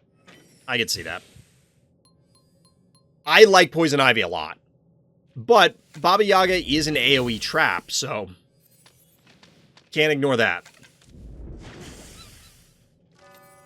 11 keys remaining for bad guy, all available. 10 keys remaining for our hero. So the one key trading war is not going to work for our hero, but they're trying to set up some Graylien plays, it looks like, in the south.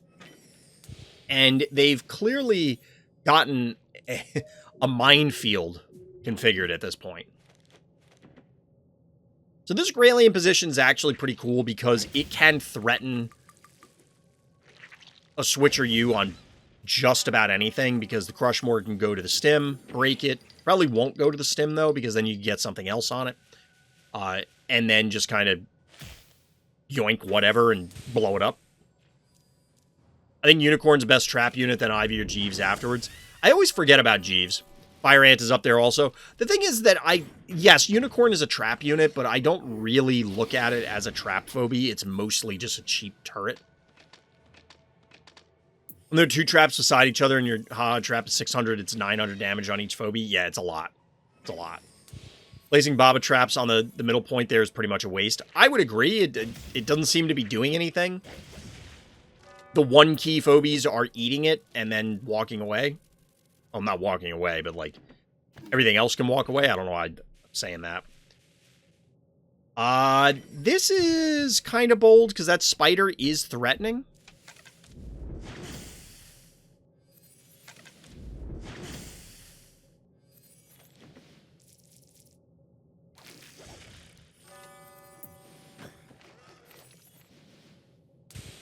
So the spider does not go for it. I guess there wasn't a good yoink to make down here. Because it could have come here, yoinked, like, maybe this. And then 1, 2, 3, 3, and then this hits it? Maybe they couldn't have gotten it. I guess they probably couldn't have. Yeah, that's the thing. I used to like putting traps directly on the panic points. But the thing is on level or reasonably leveled one keys, like if you're not a ton of levels under the trapper, you probably tank the trap, which then defeats the point of the trap. Is this a bait Graylien? I feel like they have a ton of damage here. Maybe they... Oh, they're not going to send in the Gravedigger? They need that to kill it. There's no way you kill it if you just do that.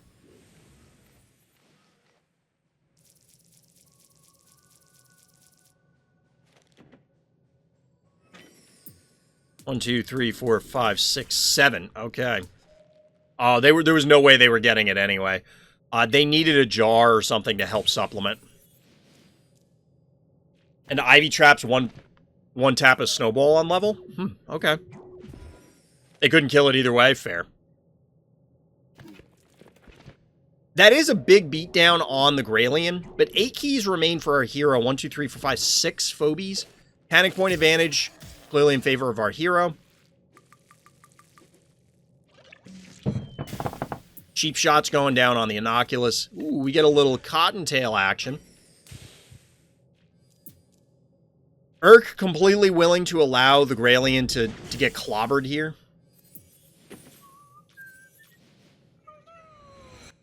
Muffin onto the Innocuous. I mean, it makes sense because the Innocuous is risking death by hanging out here. It might still die anyway. Nah, probably not. Well, double hits from Jar and then a hit from Stabby might be enough.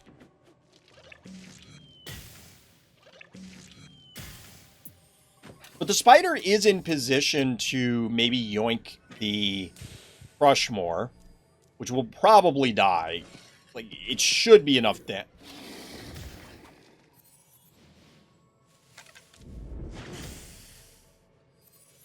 Okay. Alright, I get it. Graylien plus traps is kind of interesting. Might have to try that since I got Graylien. I mean, I imagine any yoink could... It's probably a little more complex. I let that happen. Well, I don't... Yeah, that's why I was...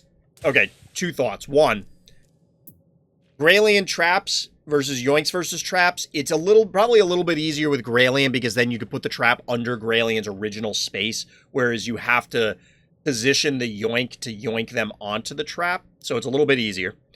And then for this play, the one we were just watching with the break, because Urk is saying that they let it happen, I was more stunned by the fact that they went for it because it feels like it wasn't worth, but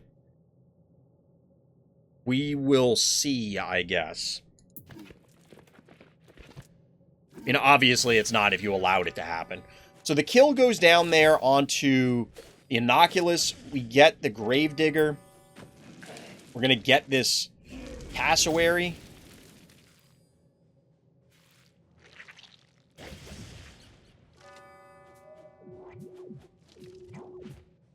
Graylien in position, and there's going to be an enormous amount of traps. It's still a 4-to-1 panic point advantage for our hero, by the way, also. Yoink is down. I don't know. We were talking about a lot of stuff this game, mostly because it does not feel like Bad Guy did a whole lot that was too threatening. And I think they had the opportunity to make way more significant plays on a few different turns. They just kind of allowed Urk to do whatever Urk wanted to do.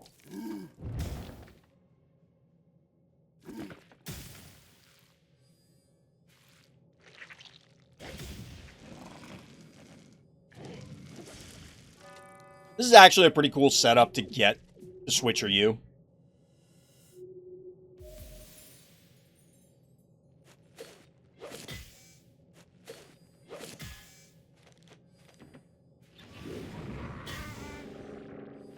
It's not quite enough to kill the Hevo. And you do get a big explosion there from Bad Guy's Babaha trap.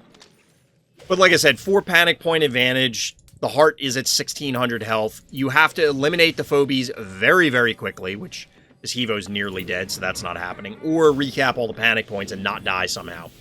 Although Yaga's trap is his Baba Boom. Yep. I'm telling you, the Phobies team did a really good job. I say it all the time, but the Phobies team did a really good job on the feel and the fun factor of this game.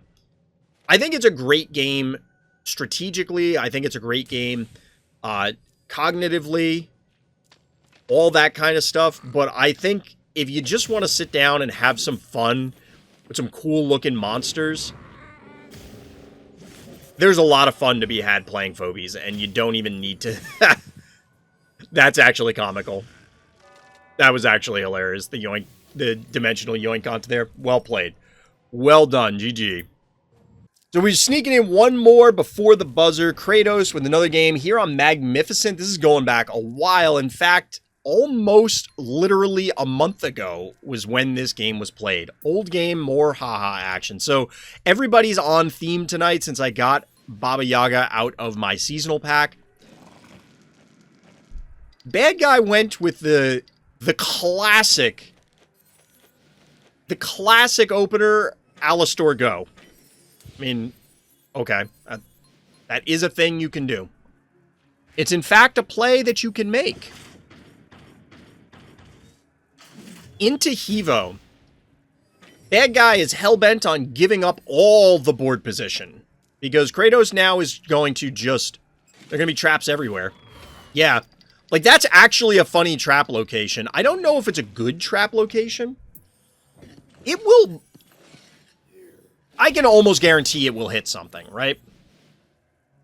But it's also possible that bad guy with any phobie just moves out of it and ends up in one of these two places, you know what I mean? Even one-movers don't have to... Oh, this one's gonna... No, they definitely popped this to put a trap there. That's why they did it. Ah, but it's a Baba Yaga trap, so you still get hit. That's actually funny. I mean, it's not a ton of damage. It's not a ton of damage. But, like, you didn't have to take that damage. It's completely unnecessary. Speaking of Hevo 2.0, following up here.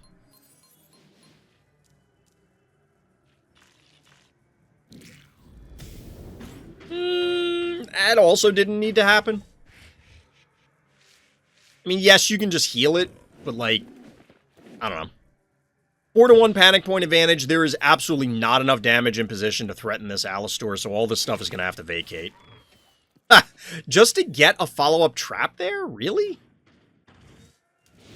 The boop. Boop. Classic. And these phobies are kind of trapped. These phobies are kind of trapped. Little kitty cat dance in the north. The aggressive snowball, by the way. Like, super aggressive snowball. To get the 5-0 panic point advantage temporarily.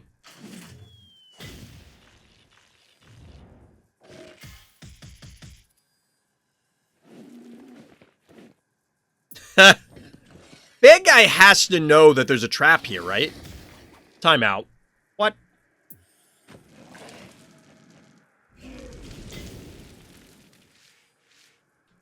Why? You have to know! There's no way you don't know. Now, by the way, 3,300 health, just under 3,400 health on bad guy's heart. This is a lot of pressure still. Look at this noxious hit. Look at that knock and... Wait, oh no, Boop is not up. Boop is not up. Ah! Lol.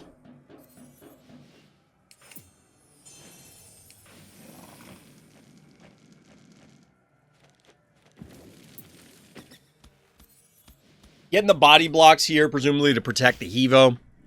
There was a Venus trap, for what it's worth. There was a Venus trap.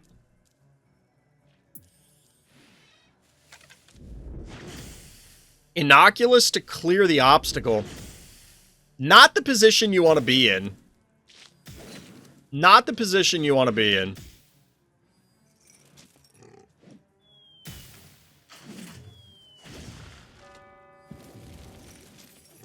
You do get a challenge pull here. Couldn't you have just killed that with a Venus? Panic point advantage finally allows bad guy to stabilize their life total a little bit, but probably all their phobies die now. Actually getting Baba Yaga attacks here.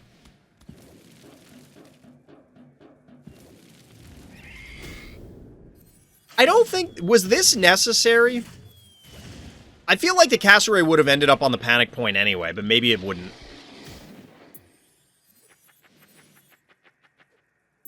Little droney action. Use Venus to kill the statue? Oh, okay, I had missed that. That's fair.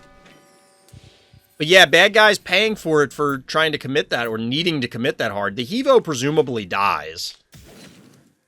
Maybe not, because I don't know if you can actually connect with it. This should be enough. No, it's not.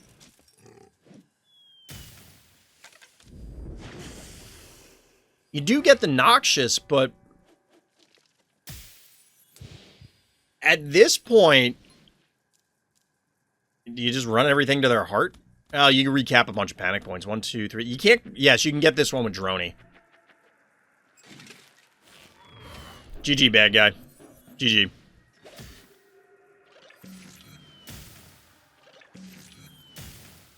Yeah, I think this was strictly on bad guys' Phobie choices. Venus and Unbearable were not really the things you were looking for here.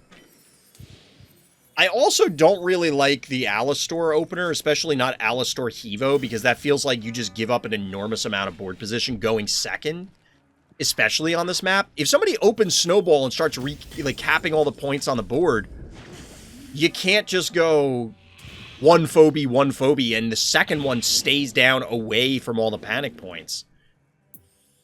Not going to end well for you.